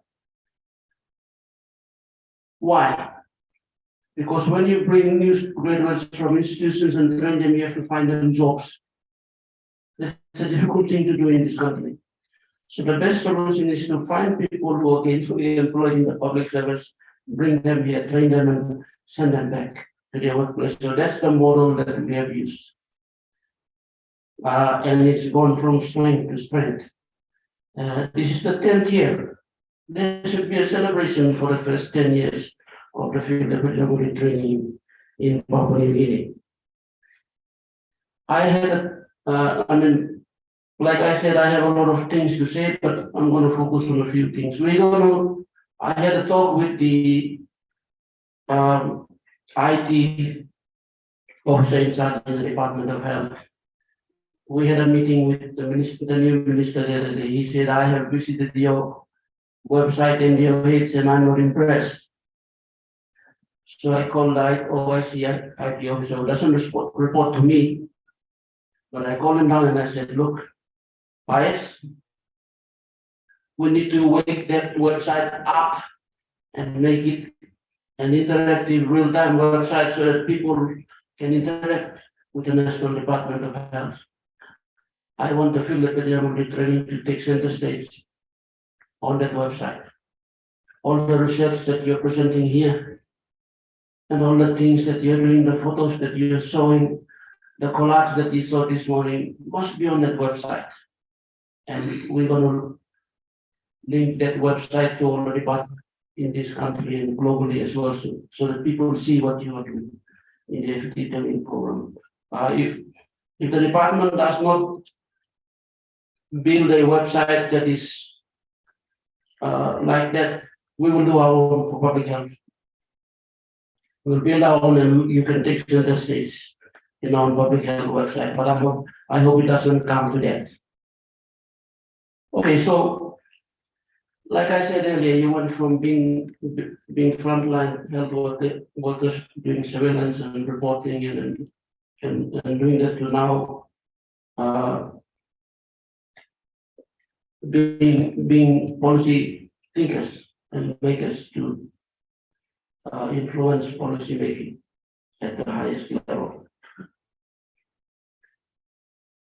We set out, and to the credit of James Flint and the faculty, they had a bit of resistance from me because I was traditionally thinking that the intermediate program would be the one that we should focus on. As I sat down and listened to you, I'm glad that I didn't push that too hard, because where you are now is, what was his name? Neil Armstrong said he took one step and stepped on the moon surface in July 1969. He said, what did he say, James? One step for man or something like that. That's it. There. So this training program has taken a big step, big leap in the area of public health in this country. You're transforming the public health sector in this country. So let's keep going. Barry, where are you? We set out to train 111 field epidemiologists, 89 district field epidemiologists, and 22 provincial field epidemiologists. Now, in the last election, we have added 7 new districts. So now we have 118 field epidemiologists to train. You said you reached 98. I counted 94 on the book that you gave me, but that's okay. I believe you. So we need to train that number of people. And I want to, that in the new national health plan, we're going to establish a public health institute where it is beginning. The National Reference Lab is being funded by the Asian Development Bank to the tune of around $41 million. And it's going to be the kickstart to the establishment of the National Public Health Institute within PNG. As you know, laboratory is a key pillar for public health institute. Emergency preparedness, surveillance, and response is also a very strong pillar of a public health institute. So I'm happy to say that when you've been training up at Koitati, enjoying riding horses and seeing all this, and at 15 Mile and Dixie's bungalows and everywhere. But I want to tell you today, when we established the National Public Health Institute, you'll have a state-of-the-art training facility for the training for in this country. It's going to be part and parcel of the Public Health Institute that we're going to be putting together for public health in this country. In any case, any public health institute that is established, normally they pluck out the public health division in the Department of Health and put it all in the National Public Health Institute. That's what we're going to do. And you will definitely have center stage in terms of training facilities to continue your field epidemiology training. So I just wanted to mention that to you, to encourage you, not just the faculty, but you the intermediate graduates today. You will become the future faculty members of the field epidemiology training program in this country. Okay, I want to speak about something that's, I applied for the CEO job in Central Provincial Health Authority. I scored the highest in terms of all the process that you go through, but I wasn't offered the job. It was offered to my good colleague and brother James Amini. I came with a paradigm shift that I wanted to introduce as the CEO of Central Provincial Health Authority. I put together what I call our people, our plan, our PHA. In that, I wanted to do things differently in Central Province. And that paradigm shift that I was going to introduce as a CEO of that provincial health authority was based on this question. What type of a person has a particular disease instead of the traditional, what type of disease does this person have? We are basing all that we are doing today on that second question. What type of disease does a person have? I'm saying let's change that to what type of a person has a particular disease. That is shifting from sitting in your health facility and waiting for a person to come to you so that you can find out and diagnose what that person has, what disease he has. The shift of what type of a person has a particular disease means you are actually going out there and educating people, researching, finding out the different types of proportions of a population are one.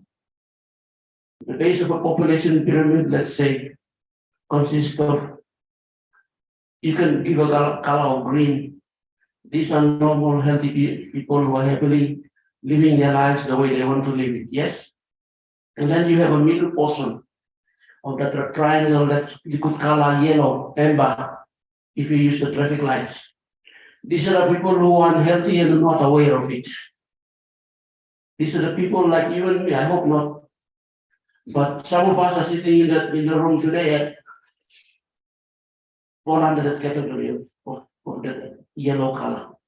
We go to Big Rooster, we go to Burger House, we go to restaurants and we eat a lot of nice tasting food, full of monosodium glutamate, full of all these things that are wreaking havoc in our systems, in our bodies, but we don't know it until we have a stroke, until we go for a regular clinic and somebody finds us that our blood pressure is sky high and that we are walking time bomb.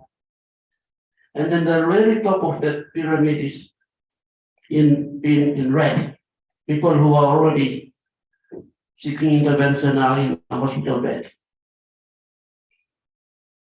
We need to think that way.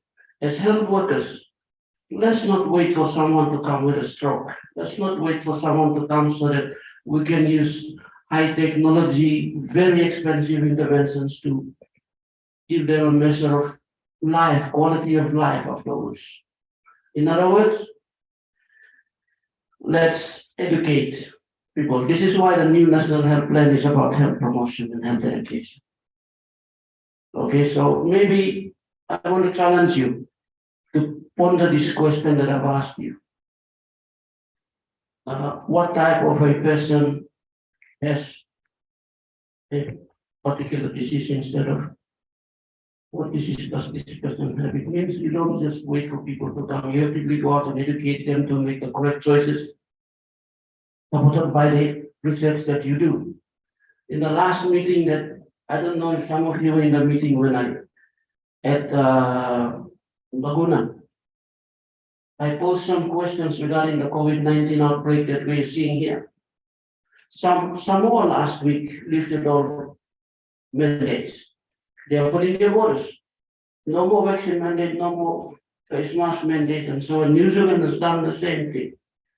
Australia is lifting sanctions. What about Papua New Guinea? It's really predominantly training. Mary, you did your research. You are on the front line. You have seen all these things happening. What are you going to be advising government through the National Control Center or through the National Department of Health? What are we going to do in this country in regards to the go-forward position for COVID-19? I am preparing the National Emergency Operations Center on level 3 to transition the NCC into the National Health Department. We put in place IT equipment there that we can use to connect with the World Health Organization or wherever it is, so that we can connect with them and talk about it. Let's talk about those things. I had a word with Gavi team who are in country this week. I said, Ricard, you're talking about giving us 300,000 doses of vaccines. The expiry date is in January next year. You're giving them to us next month. There is no guarantee that we're going to be using all those vaccines. They're going to be wasted. That's not a good investment. Think about it. So these are the things that the researchers that you do must identify. Nobody, like I said, has been doing any research in PNG to decide or ascertain whether someone who has got a COVID-19 infection antibodies level are better than someone who's been fully vaccinated and had booster doses. Why aren't we doing that research in PNG? This informs our response. I got COVID-19. I recovered. I am not immunized. I make that decision based on what I read and what I know about immunology. So why aren't we doing research to give us added evidence about how we can program our response to COVID-19, or are we scared of what everybody else is going to say? I'm not scared of people. So we must think, because a topic is controversial does not mean you investigate it. That is why you're a scientist. That is why you're a field epidemiologist. You're going to ask the questions and you're going to investigate. Let's do more of those. The new minister is very keen to see how Papua New Guinea specific evidence in the public health space will influence the way he makes policies for the health sector in this country. He's very keen. He's a surgeon by profession, but he's very keen and he's asking those questions. I got startled when he said that he had already visited our website and the website was no good. And he told us how he was using satellite technology to pay the contractors who were building roads in his electorate. If contractors want me to pay them, they show me exactly as of this minute what they have been doing, and I can only accept satellite imagery before I pay you. So this is an IT savvy person who is a minister of state. So we have to see how our minister is thinking and align what we do in order to arm him with evidence to be able to, for him to formulate policy for us. So let me just say that I'm proud of Barry Rapa and faculty for where we have come in 10 years in the field epidemiology training program in this country. I don't know. Norway might have Norway's field epidemiology training, correct me if I'm wrong, James, might have a similar model to ours. But PNG's model is a unique one, and we would like, so I'm glad to see that we're expanding and helping our one talk in the region to develop the field epidemiology training program. The permanent undersecretary for Solomon Islands, one time we were flying back from a World Health Organization meeting in Manila.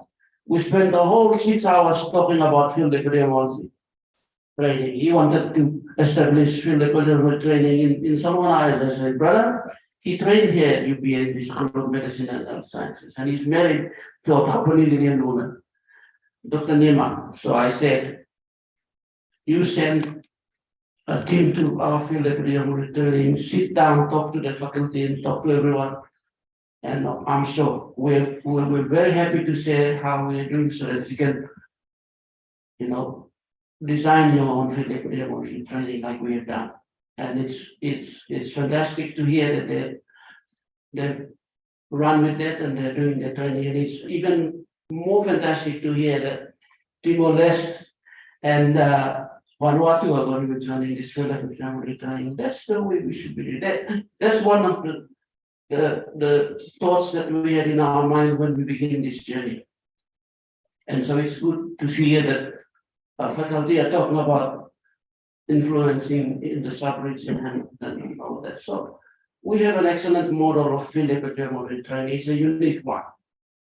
And so when Barry comes to me and asks me for my support to go to Panama last time, because his immediate supervisor said no. I said, bring it here, I have power of veto, you go.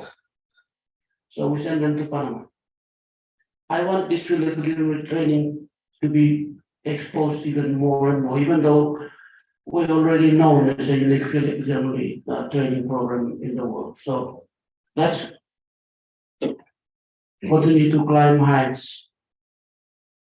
And I will finish by reminding us again, we have to challenge established norms in public health. This is why I'm asking that question. Instead of waiting for someone to come so that we'll diagnose what problem he has, what disease he has, we go on the offensive and educate people so that they can make the right choices, so that we are asking that question, what type of a person has this particular kind of disease. A lot of you go to fast foods. You drive into Big Rooster and you buy Big Rooster for your families, you buy them Coke, thinking that you're blessing your children. No, you're not blessing your children. You are cursing them. You are making them prone to, I'm 63 years old this year. I decided to eat right and live right about 5-6 years ago. In my house, we only drink water. There is no Coke. We eat organic food.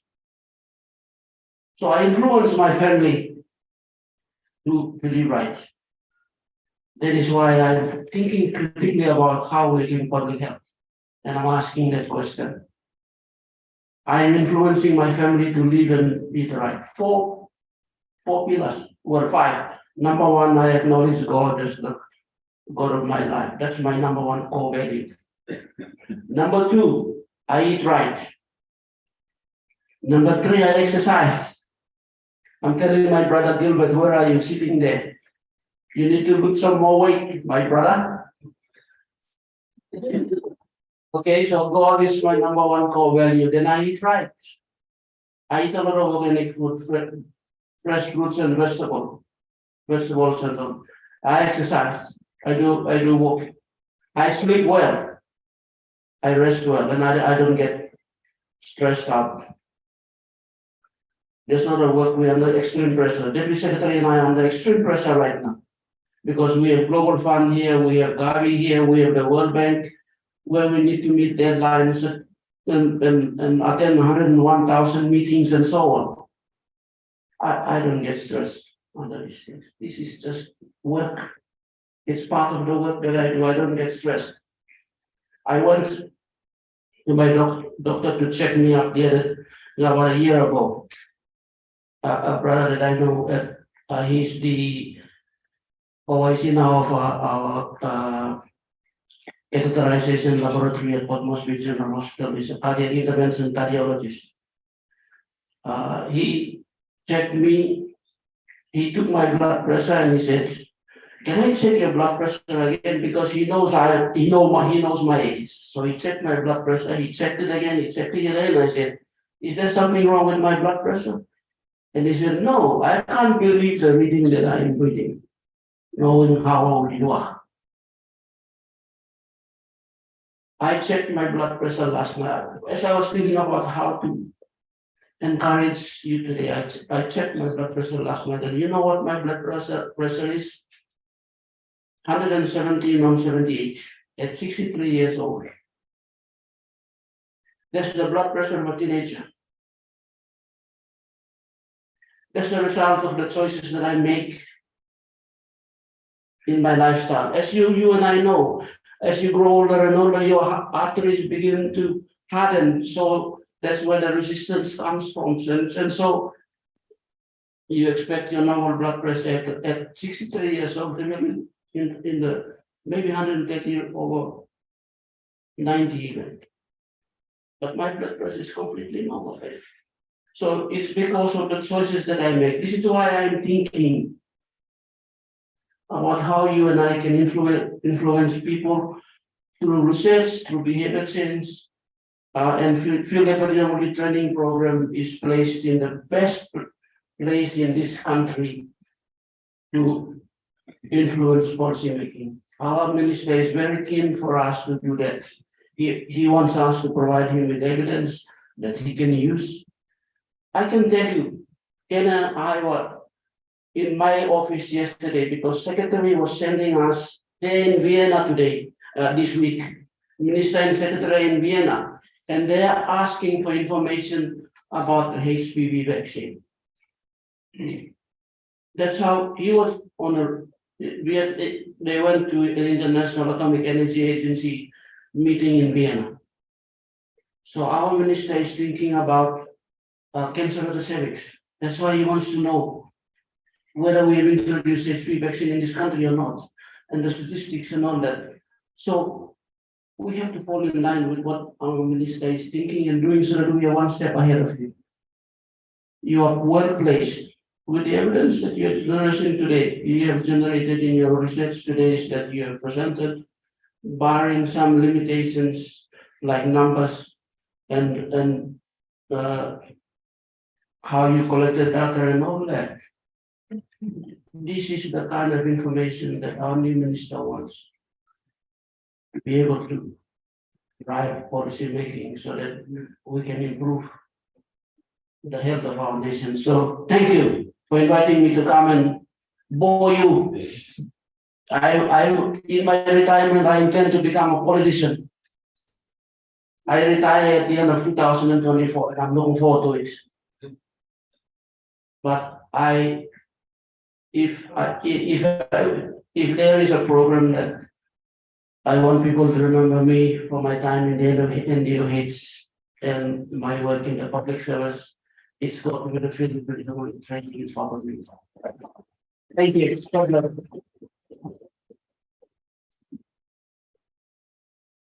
Thank you.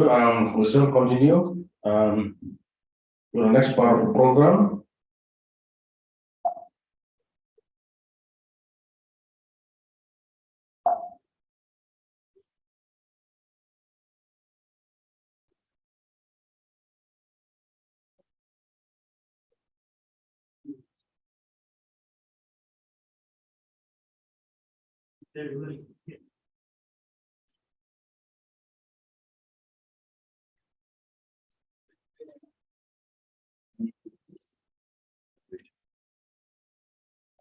There's no one from Patricio here, so we shall proceed with graduation, certificate of graduation. That's basically what we've been waiting for. I'd like to invite Barry to come forward and Deputy Secretary of Public Health, Ken White, if we could come forward and present the certificates to our graduates. Thank you.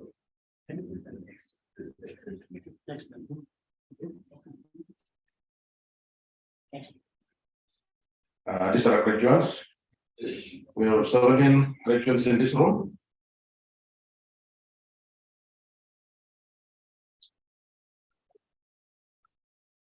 I think what we want to do is your name is up there. We don't want to call your name and then you start fixing yourself and wait for 3 seconds, wait to line up. It's better for you to stand up. So we spend a little small time, kind of the time that we can go for lunch because the lunch is over. I don't know whether there's a lunch for us or not, but and also we had the deputy secretary for one side here. You just provided order and queue up on the side.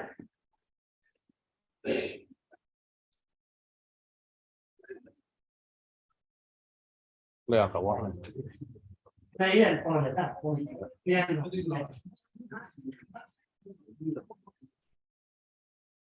You can call him name, don't you? Yeah, clear first,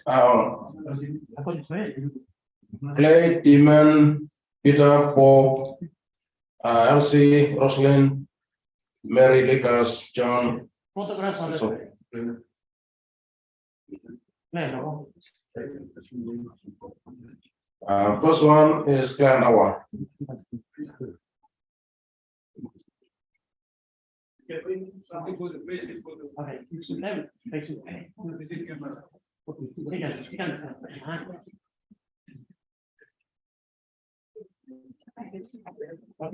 Next in line, Demon, 5.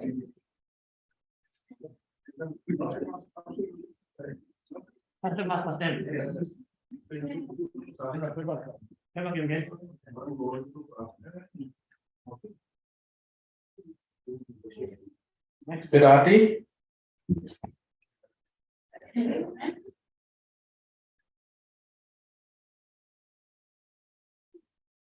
Bob Pomai.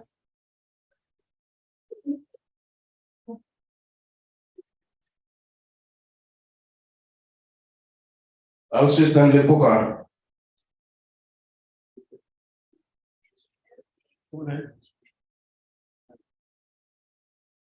Roslyn Katana.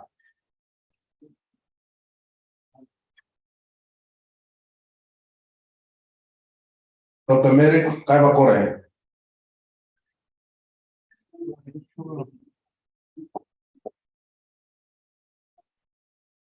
Likas Lakai.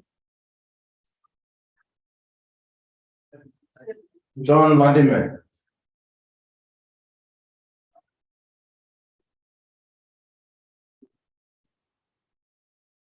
Ryan Manari.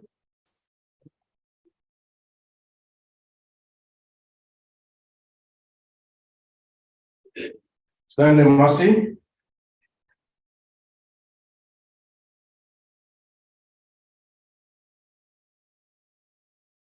Israel Naraman.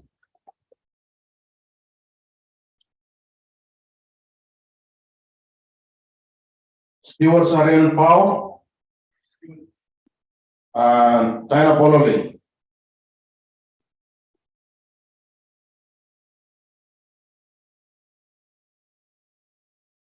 Benedict Smaki.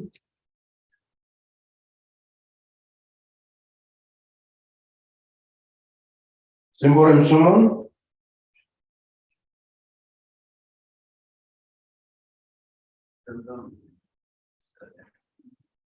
Last but not the least, Maggie William.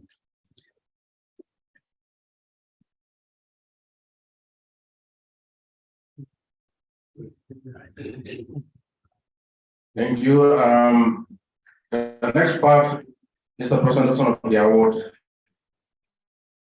Do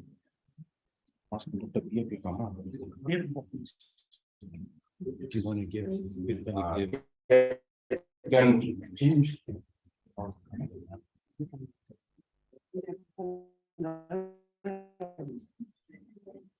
So we continue the tradition of the intermediate program with above and beyond in a number of different categories. And we present the certificate to the winner of the different categories. We also have some honorable mentions for people who did extremely well, and it was very difficult for the faculty to identify the winners.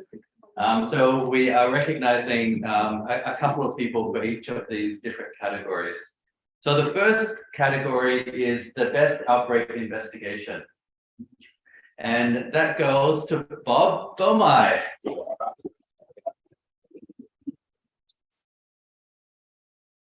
And Bob investigated a mass methanol poisoning outbreak.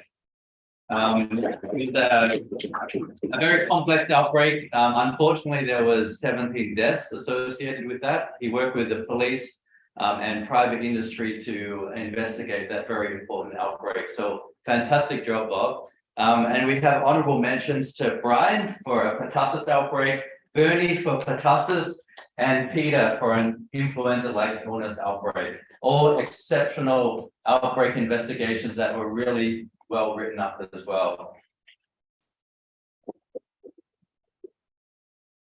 So the best surveillance system evaluation. This award goes to Symphorium. Symphorium evaluated the ODK platform for the reporting of syndromic surveillance and came up with some fantastic recommendations that the NUH will take on board when looking at syndromic surveillance.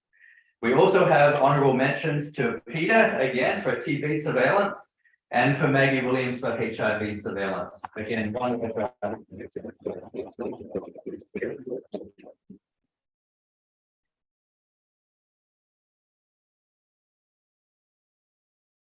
So well done to Symphorium. Best intervention project. That goes to our presenter, one of our presenters this morning, Rosalind from Bougainville. She did not only one intervention, she did multiple interventions. They were all done with using local resources and all have great potential for scaling and expanding impact. We have honorable mentions for John Landermere and Maggie William as well for their intervention.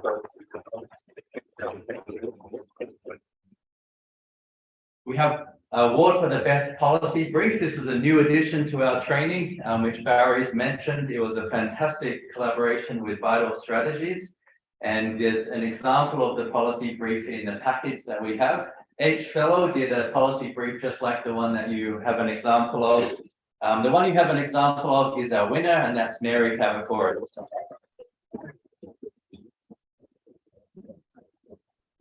And her policy brief was on improving COVID-19 reporting in NCD, which she also presented to us. We also have honorable mentions for policy briefs, Lekas and Stanley. Well done.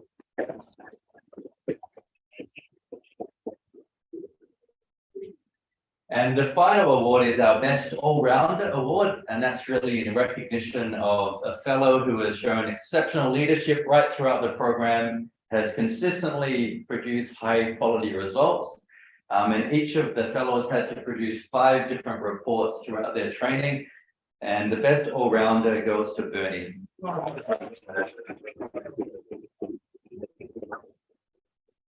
And congratulations to every fellow, you all did exceptionally well.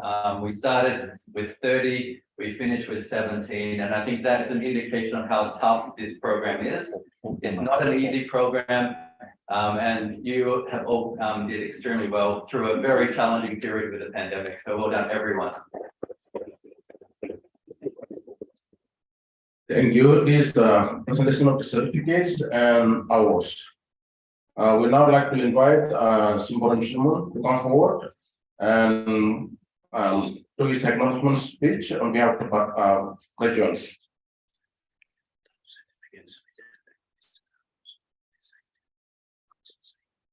Okay, before that, all the certificates should be given back to Esther. It has not been signed. Thank you. Important point. Thank you, always. Our invited guests, Deputy Secretary, Executive Manager Public Health, our team from the DFAT, WHO. We have the PHAs here with us as senior members of the National Department of Health that are here with us, and our faculty, international faculty, and fellow advanced FETP graduates. Thank you for this opportunity. Firstly, on behalf of the graduates, we have come a long way. We did 2 years and 9 months for this advanced program. We are the pioneers to this program for the PNG FETP. We started with 30, we ended with 17. The program has more than saved us in our respective programs, respective provinces, respective pages that we are in. we took the challenge within these 2 years. And within the public health programs in the provinces, you're seeing us here representing the other aFETPs, the frontliners, the intermediate, that we are the one that have stood during the outbreaks. The measles outbreak that came on, the polio outbreak that came on, the surveillance systems in the provinces, the disease control programs in the province, and they are all the aFETPs, graduates, from frontline to intermediate to the advanced programs. The pandemic that we had, the COVID-19, the surveillance teams in the COVID-19 response, they are all aFETPs. And the first case of polio that was detected in this country, the first case of COVID-19 that was detected in this country is from one of our graduates at this advanced program, and the surveillance system from Morobe that picked up that. So Stewart is not here with us, but he's the person that did the first detection of those 2 outbreaks in the country. So thank you, Stewart and the Morobe BJ team for the active surveillance system that they have. Thank you. With that, we would not have come this far. I would like to take this time to thank our team from the Newcastle and Hunters University for being with us within these 2 years and 9 months as of this date. Temper is not here. James, Rachel, Joe, Meg, and the rest of the team that has been supporting the advanced program within these 2 years and 9 months to this level and to this day that we have now came out from the advanced program. So we are the pioneers to the advanced program for aFETPNG. We want to see that aFETPNG gets to a new height. Executive Secretary, you are here. Our appeal from this pioneer aFETP, advanced aFETP, we want to see that there is a house, there is a home for PNG aFETP. We want you to house it somewhere that can go a long way for the next generations of aFETPs that will come, and for future of the public health programs for PNG, the Ministry of Health. And we want to see that as you lead the team and get us to the next height as we go. With that, we want to also thank the sponsors, DFAT, Australian government, WHO for facilitating the program, Safety Net, New Hunters, because of university, HSIP, CDC, and of course, we want to thank the PHAs, our respective PHAs who stood behind us to release us at this time and the length of this period that we left our own jobs back at our provinces and we had to attend this program. We would like to thank all the PHAs, the CEOs, and the management of PHAs in the provinces. So thank you for supporting this program and getting us to up until now that we have now. Whatever we learn from this, not only for our own benefit, but that will be for the PHAs that will be serving and the people in the provinces that will be serving, so that we make decisions on what is best, and those decisions can make a difference in the health programs that will be running in the provinces. So with that, thank you all, and we wish everyone safe return back to the respective provinces, and our faculty, international faculty that will be going back, and the national faculty that will continue on to move on with this program throughout the course of these interventions. So thank you, and God bless us all. Thank you, Mr. Semborang Shumon, on behalf of the graduates. We'll now come to the closing part of the program, and I'd like to ask Pedro to come forward and make the closing remarks. Thank you. Okay, I don't have much to say, but because our executive manager is already gone, he's attending another meeting. But because our deputy secretary is humbly still here, I just have two points to point out. The first one is because we do have a demand for aFETPNG graduates. Our primary focus was to train disease control officers, surveillance officers, and we have achieved that, but we also have people who have moved on. So there's always a gap. In this core intermediate, we have, I think, almost 80 to 90% are provincial disease control officers. And therefore, we still have to reach out to the districts that Dr. Beer was talking about. We had issue on faculty because with our support coming from international partners, this will not be there all the time. We are developing our local faculty, and that will take time and as well as resources. We don't have a permanent school. We're using the workforce that we have in the department and as well as the PHA support.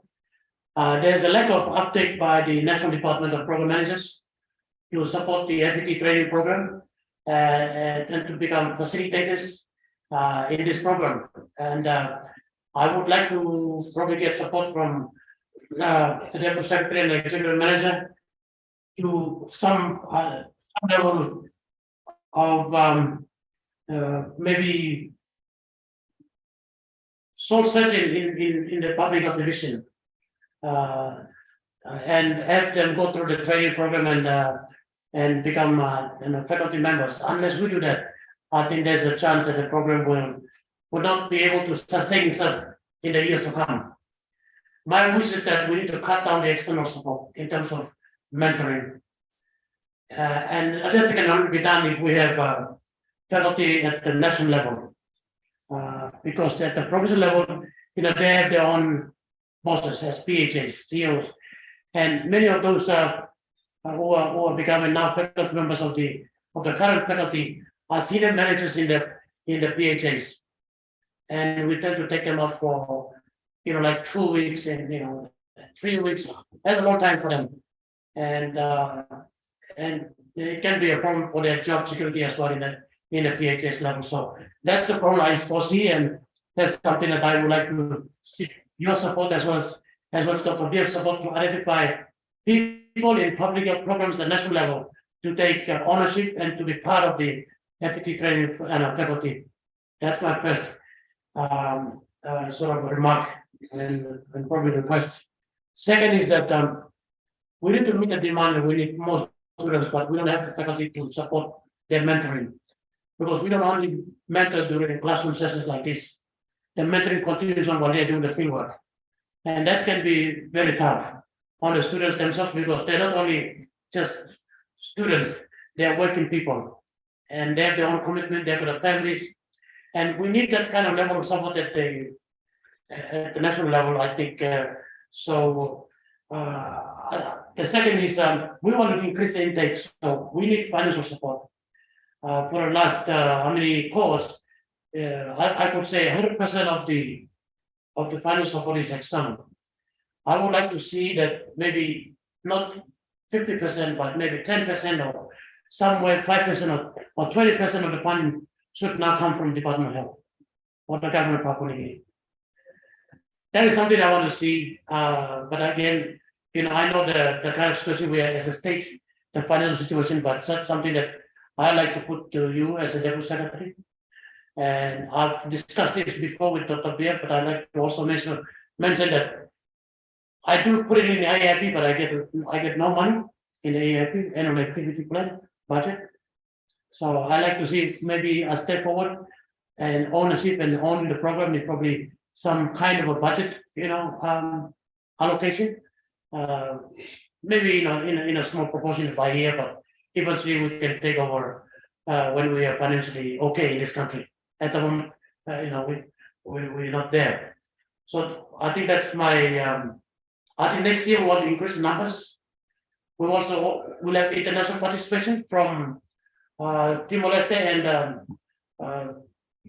and Vanuatu, but we are mindful that we need to have our own numbers up.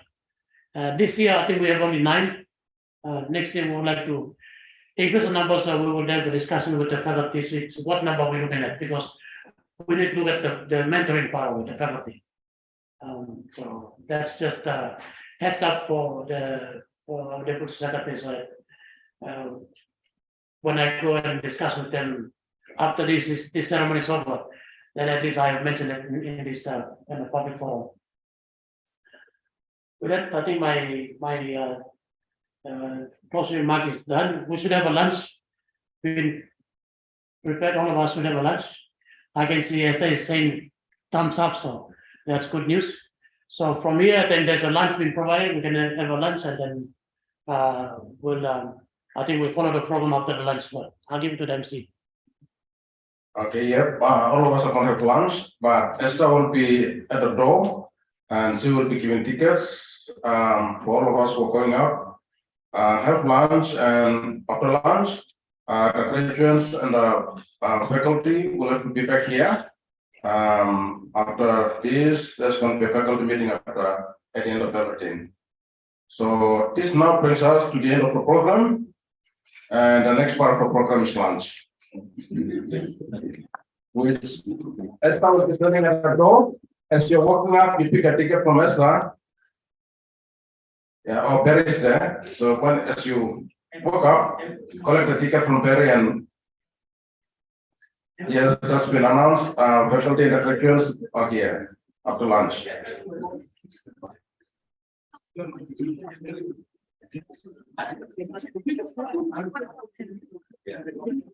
All right, by 2 o'clock, faculty and graduates should be here. Yeah.